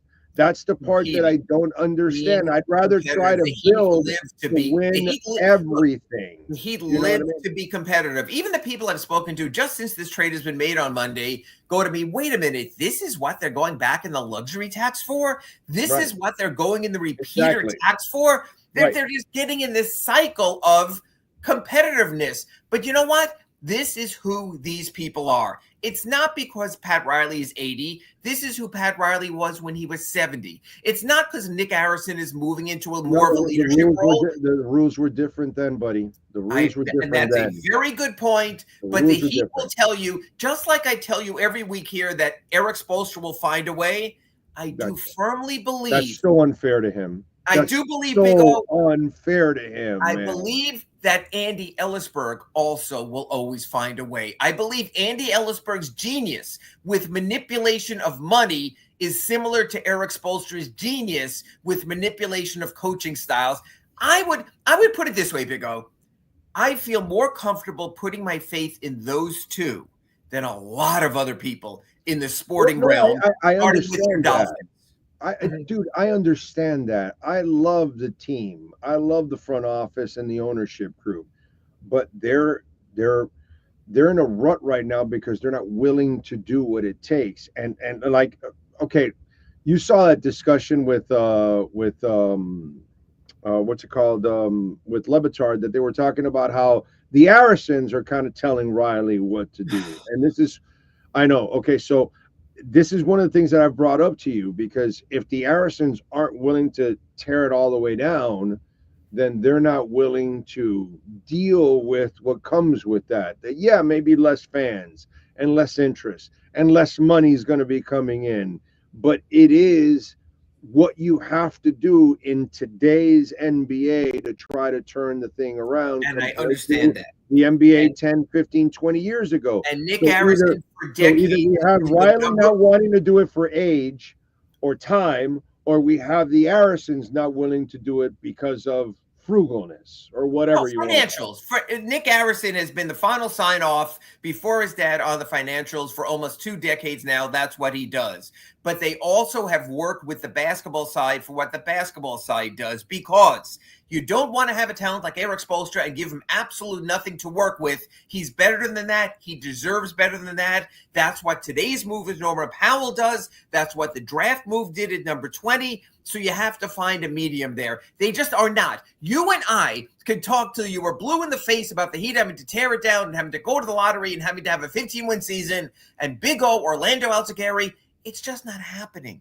It's like you saying it would be great in the summer if the sun would come out in the middle of the night. It's just not happening.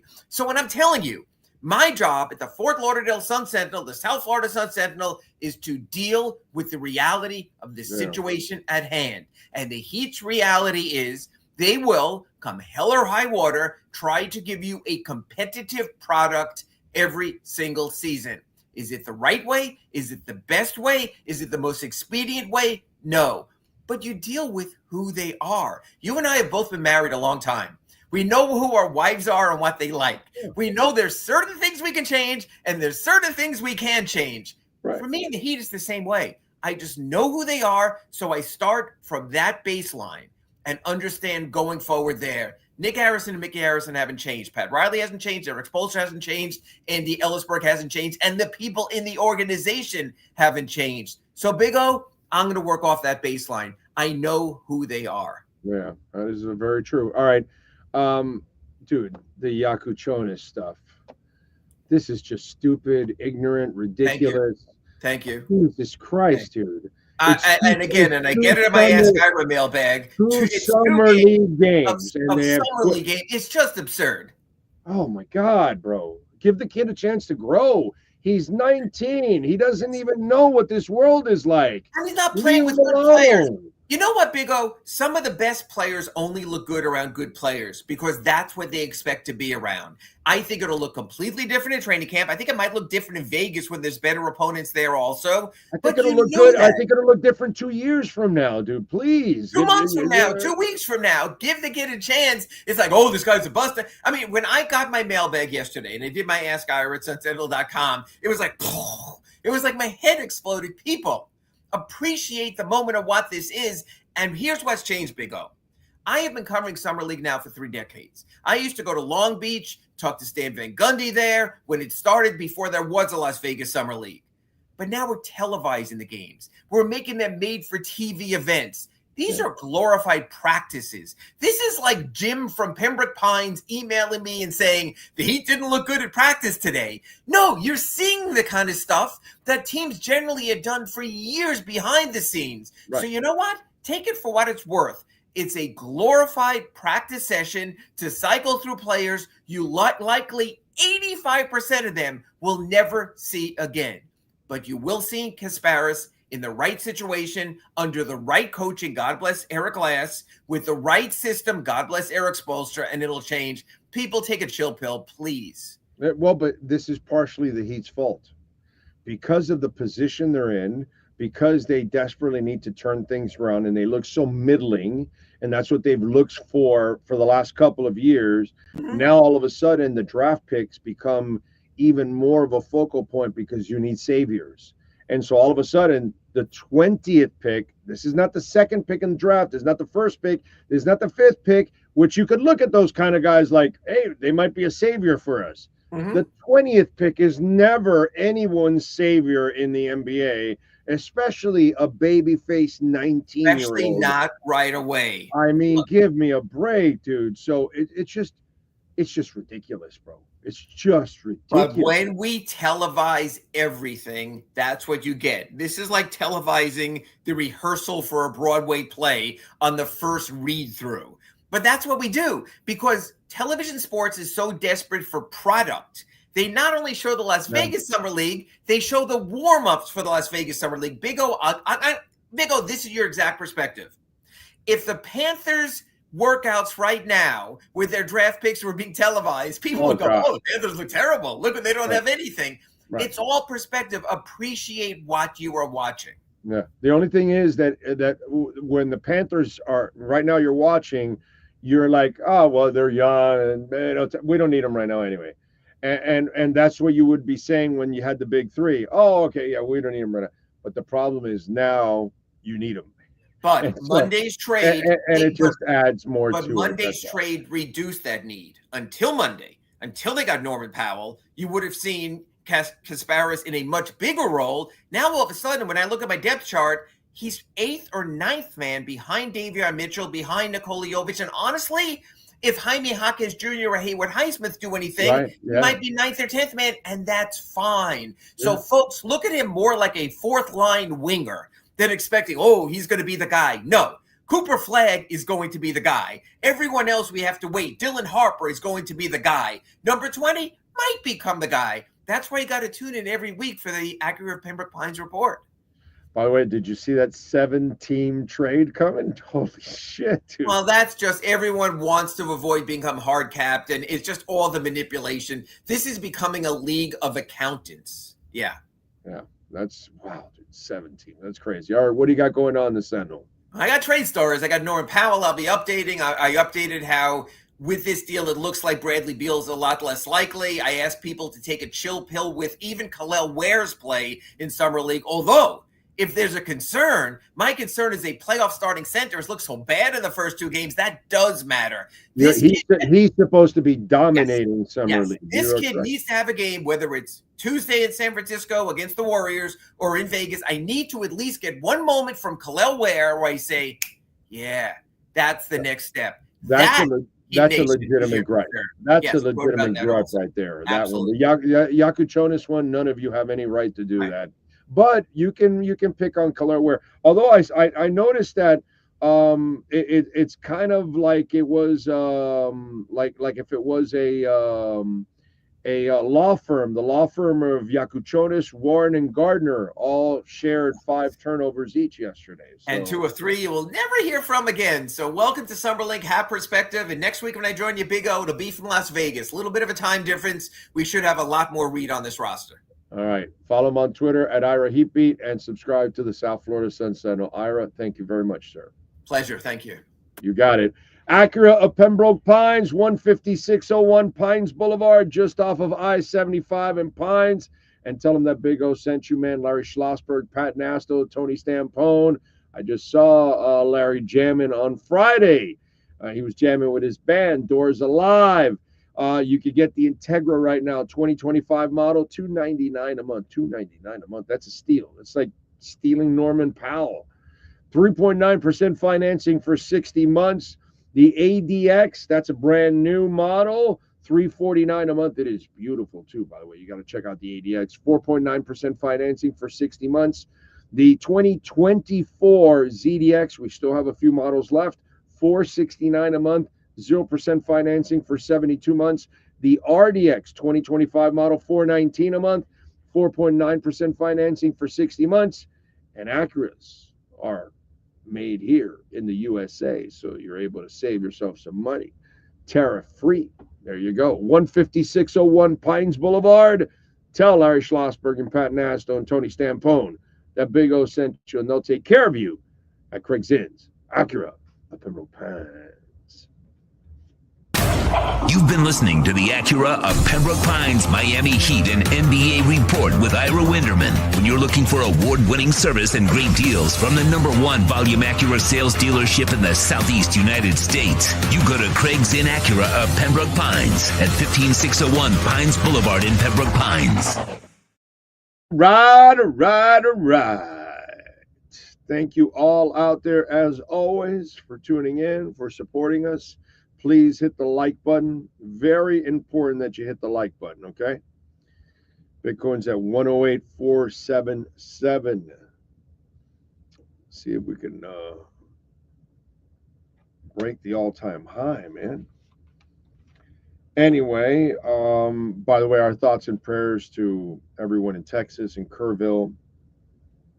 That story was just absolutely devastating, man. To hear the stories, and obviously we lost all the young girls in the Mystic camp. To hear about a river just overflowing 20, 30 feet within 45 minutes, that you could not see that water coming like that. That is just crazy, dude. Definitely thoughts and prayers there, man. Just rough to see that. All right, let me do a little birthdays. Get into a little musicians. By the way, I saw the Ozzy Black Sabbath finale over the weekend, and it was great, man. It was great to see all those bands. It was cool to see Ozzy kind of say goodbye, because Sharon kind of said he could do some collaboration stuff and all that, but he did 4 songs with Sabbath, and then he did 5 other songs solo with the rest of the dudes. It was good to see Jakey Lee back, and obviously Zach Wilde and everybody else that was there, and all the bands. It was a really cool event. Sad too, to a certain extent. I talked a little bit about that because, look, for those of you that never got to see Ozzy live, obviously, or Black Sabbath, that's, a huge loss for you. And this, if you got to see this, that's cool. You got to see something. But personally, for me, I got to say, as a guy that has witnessed these people live and in their heyday and in the height of their careers, it's sad. It's sad to watch them struggle physically. It's like now I would never go to a Heart concert ever again. Why? Because Ann Wilson now is in a wheelchair. And I've been seeing Ann Wilson in concert since the early 80s. And we're talking about a woman that I look at as larger than life, and to see her in a wheelchair now, I saw Phil Collins do that too. And now watching Ozzy, it just, I get it, but it kind of pains me, because you don't want to see the mighty fall. You kind of want to see the mighty walk out into the sunset and kind of on a high, John Elway style. You win your 2 back-to-back Super Bowls and then you retire and you're done, that kind of stuff. You don't want to see them at this point. You don't want to see Joe Namath broken down in a Rams uniform. You don't want to see Willie Mays broken down in a Mets uniform. You know what I mean? It's just, you don't want to see, like this other idiot, Teron Armstead, come back on one knee. Or Luke Kuechly, who's had 400, concussions. That's for stupid people to write articles about in the offseason. So, but it was great. It was great overall, seeing all the bands, all the talent. It was a really cool event, I got to say, overall. It was fun, especially for us rockers. But there was a part of me that was kind of sad to watch Ozzy kind of be where he's at. And sadly, this is all due to a fall. Considering all the drugs and alcohol he did, he should be dead. He should have been dead years ago. And he survived all of that. And ultimately, what brought him down from his real demise was actually the fall that he hurt himself. Hurt his neck and his back and all that stuff. And he's never been the same since. Which, by the way, can happen to any of us. Lord knows it happened to me recently. Luckily, nothing serious ended up happening. Thank the Lord. But, it could happen to any of us, dude. Any of us. All right, let's start off with musicians born on this date on July 7th. Avenged Sevenfold, Sinister Gates, Brian Elwyn Hayner Jr., guitarist, songwriter for Avenged Sevenfold, born in 81 on this date. Mark White, bassist for the Spin Doctors, born in 62. David Hodo from the Village People, born in 1950. Let's see. Larry Reinhardt, guitarist with Iron Butterfly, born in 1948. Jim Rodford, founding member of Argent, born in 1945. Hold your head up high. Let's see. What else do we have? Ringo Starr from the Beatles, Richard Starkey, born in 1940 on this date.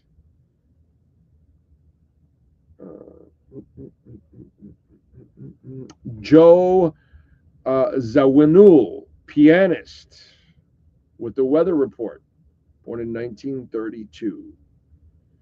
And that is musicians born on this date. Let's go with other famous people born on this date. Remember, if I don't give the age, that means they are no longer with us. Okay? All right, here we go. Satchel Paige, Baseball Hall of Famer, born in 1906. Musician Doc Severinsen, still with us, man. Born in 27. He is 98. Wow, Doc. Good for you, dude. Let's see who else. Film critic Joel Siegel, born in 43. Actor Joe Spano, born in 46. He's 79. Actor Shelley Duvall, born in 49. Actor Billy Campbell, born in 59. He's 66. Actor Robert Taylor, born in 63. He's 62. Comedian actor Jim Gaffigan, born in 66, my year. He's 59. Actor Georgia Fox, born in 68, 57. Actor Cree Summer, born in 69. He's 56. Musician Adam Curry from Candlebox, born in 69, he's 56. Basketball Hall of Famer Lisa Leslie, born in 72, she's 53.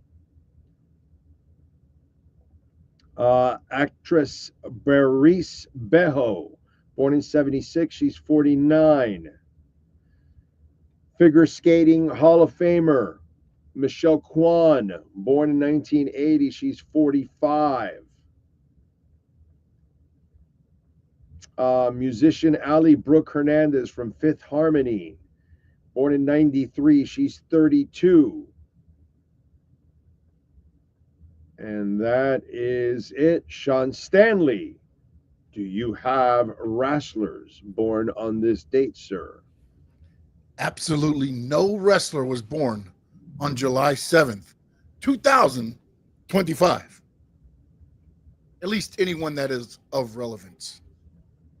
Well, 3 months from now, y'all need to get start to having some real sex. So then 9 months later, we have a chance for it to be born on July 7th, and maybe he or she becomes a wrestler. So 3 months from now, heavy sex. Let's produce a wrestler. You good with that, Sean?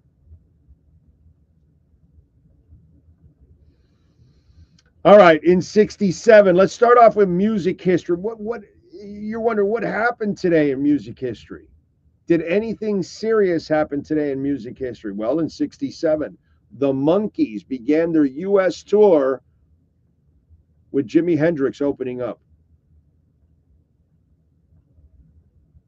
You're going to a Monkees concert, and Jimi Hendrix is the opening band. All those kids and girls must have been freaking out. Like, what the hell is this? And they're only watching like the greatest of all time. Anyway, let's go with, in 69 on this day, George Harrison recorded his new song, Here Comes the Sun, and I said, it's all right.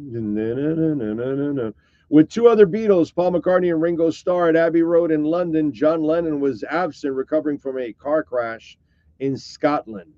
In 71 on this date, the Carpenters debuted their variety summer replacement series, Make Your Own Kind of Music, on NBC. In 73 on this date, Paul McCartney and Wings released Live and Let Die. Dun, dun. Live and Let Die. By the way, greatest Bond theme song ever. It's not up for debate. Okay? You can tell me about A View to a Kill. You can tell me Goldfinger. You can do whatever you want. Okay? No better Bond song than Live and Let Die. It's checkmate. It's over. History in the archives. It's in. In 1980 on this date, the original Led Zeppelin lineup performed its final show. In 84 on this date, Bruce Springsteen went to #1 on the U.S. album charts with Born in the USA. A lot of shit happened in this date, huh? It went on to spend 139 weeks on the U.S. charts. It's also one of 3 albums with Michael Jackson's Thriller and Janet Jackson's Rhythm Nation to produce 7 top 10 U.S. singles. In 84, Prince started a 5-week run at #1 on the U.S. singles charts with When Doves Cry. Boom, boom, boom. His first U.S. #1, which went to sell 2 million copies. In 86, David Lee Roth released his debut studio album, Eat 'Em and Smile. I'm talking about a Yankee Rose. In 87, Eric B. and Rakim released I'm Paid in Full. One of his first major rap albums filled with James Brown samples. It features Eric B. is President, I Ain't No Joke, great song, I Got Your Soul, Move the Crowd, and Paid in Full. Yeah, baby. You see, can I hum a few bars from Paid in Full? Reach into my pocket where my money's spent. Something from Lent, right? It's a pen and a paper, a stereo, a tape, me and Eric B and a nice big plate of fish, which is my favorite dish. But without no money, it's still a wish. But I don't like to dream about being paid, so I dig into the books of the rhymes that I made. Don't have to test to see if I got pull. I hit the studio because I'm paid in full. There we go. It's just got to kind of get it going, and then you got to hear it, Buster Poindexter released his self-titled debut album, Hot, Hot, Hot, in 1987. In 92, Spinal Tap capped their reunion tour with a sold-out show at Royal Albert Hall in London, where their amplifiers went to 11. In 92, Dream Theater, who never comes to South Florida. Every time I got to go see Dream Theater, I got to go to Orlando. Why? Anyway, they released their second album, Images and Words, a progressive metal landmark.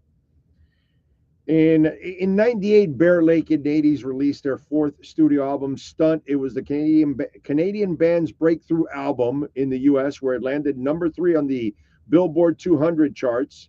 It featured 1 week, and it's all been done. Let's see. In 2009, Maxwell released his fourth studio album, Black Summer's Night. It features Pretty Wings. In 2017, Broken Social Scene released their fifth studio album, Hug of Thunder. In 2018, The Cure staged a 40th anniversary show in London's Hyde Park as part of their annual British Summertime concert series.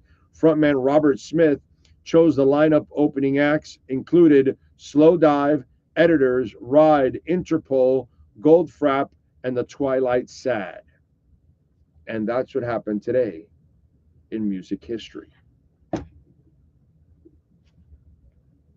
That's my story, and I'm sticking to it. What can I tell you? By the way, any of you live in Chicago?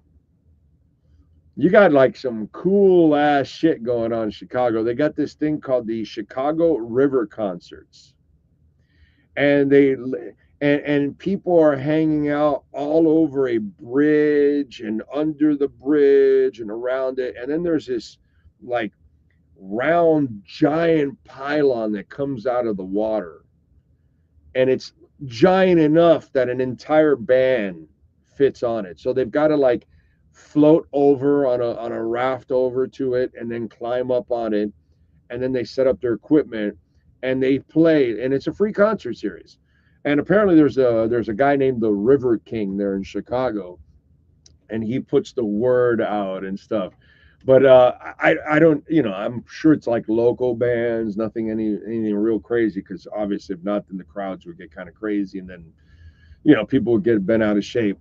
But I thought it was a really cool story I saw yesterday on YouTube, and it's like a creative thing actually that they do. So really, really cool. The Chicago River Concerts. Look it up on YouTube, and you'll trip out on that. What do we have here? Pep says hard reset not needed. The team that the Heat has is young.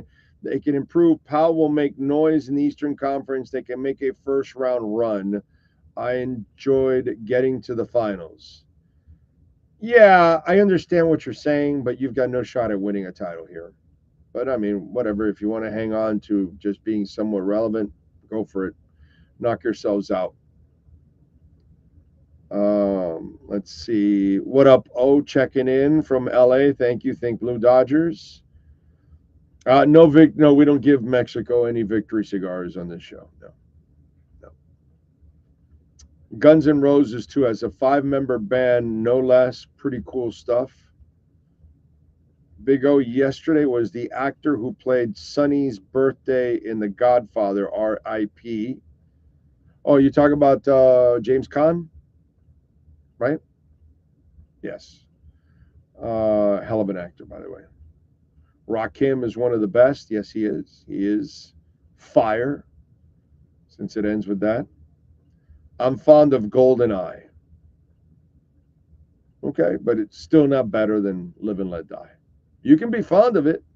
You can be fond of Goldfinger. You can be fond of a lot of For Your Eyes Only is a great Bond song.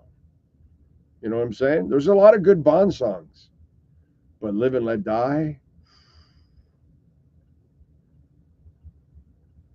it's just so good. I might go with A View to a Kill as my number 2. Maybe. For Your Eyes Only is pretty damn good. And Goldfinger is outstanding, bro. Shirley Bassey.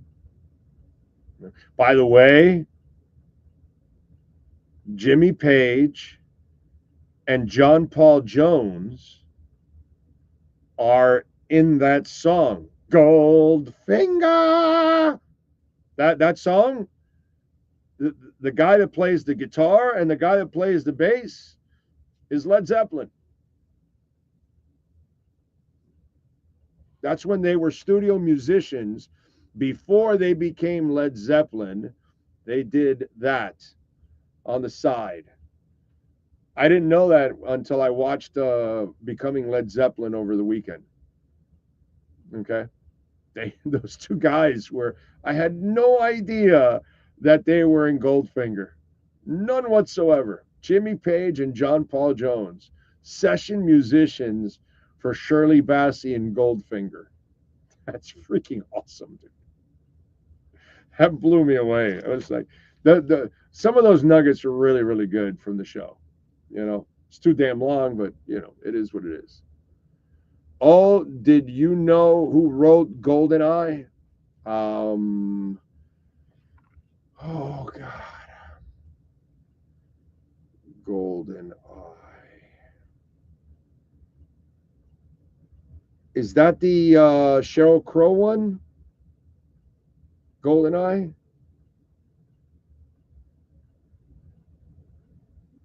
Tell me. I'm not sure. I think. Or is it no, maybe I think that might be the Sheryl Crow one, right? I think so. Corso. He's got another one. Oh, this is tough, dude. Godsmack or Disturbed? Skyfall is under. Isn't Skyfall that guy? What's his name? Yeah, I'm. By the way, I'm with you on Disturbed. I'm going with Disturbed. I love Godsmack, but I'm going to go Disturbed slightly over Godsmack. I agree with that.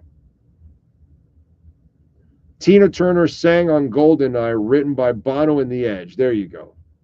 So Tina Turner. I like it. But I'm still going with Live and Let Die. Live and Let Die is the greatest Bond song, and it's just like so perfect.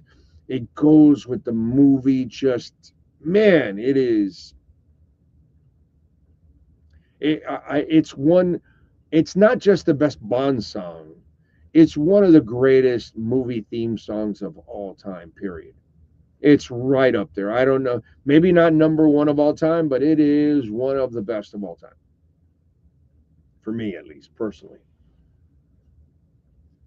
There's the way I look at that, it's just phenomenal, man. Phenomenal.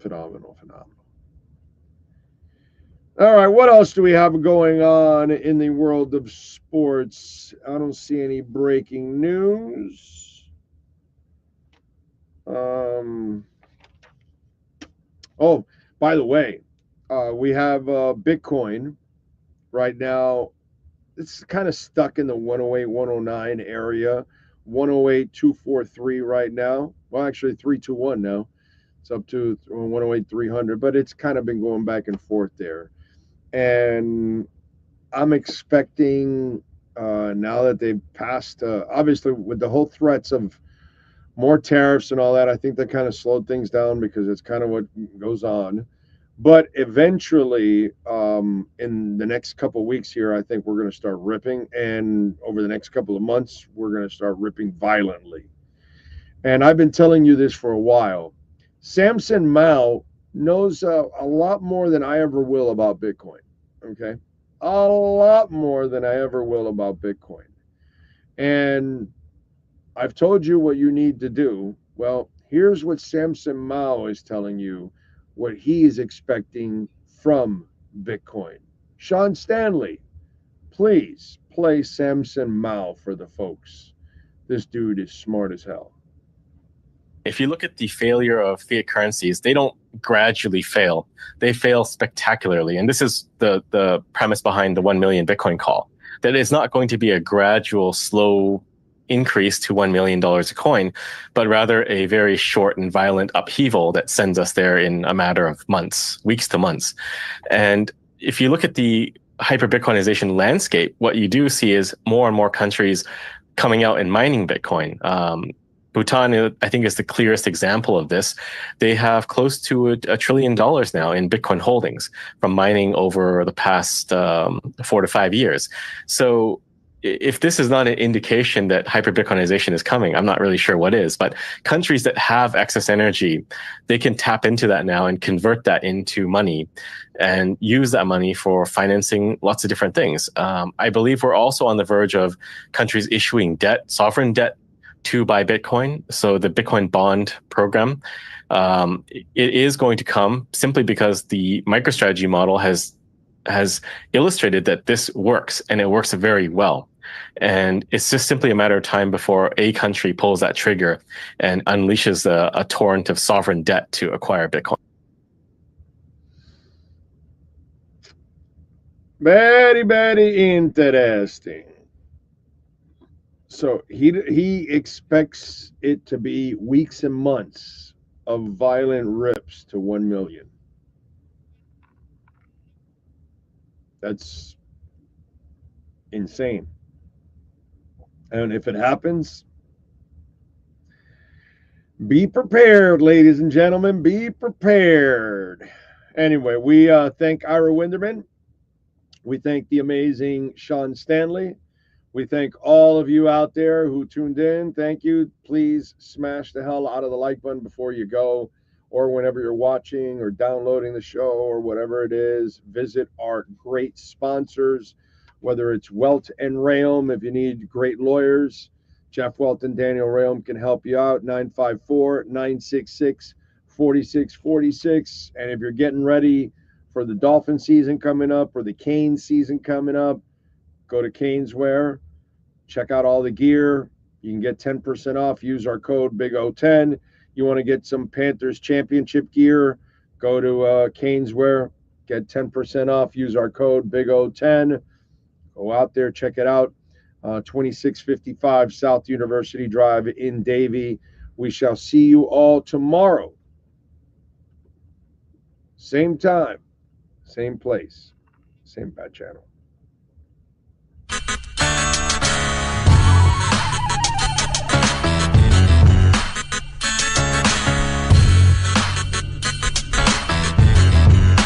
This is the Big O Show. This is the Big O Show. This is the Big O Show.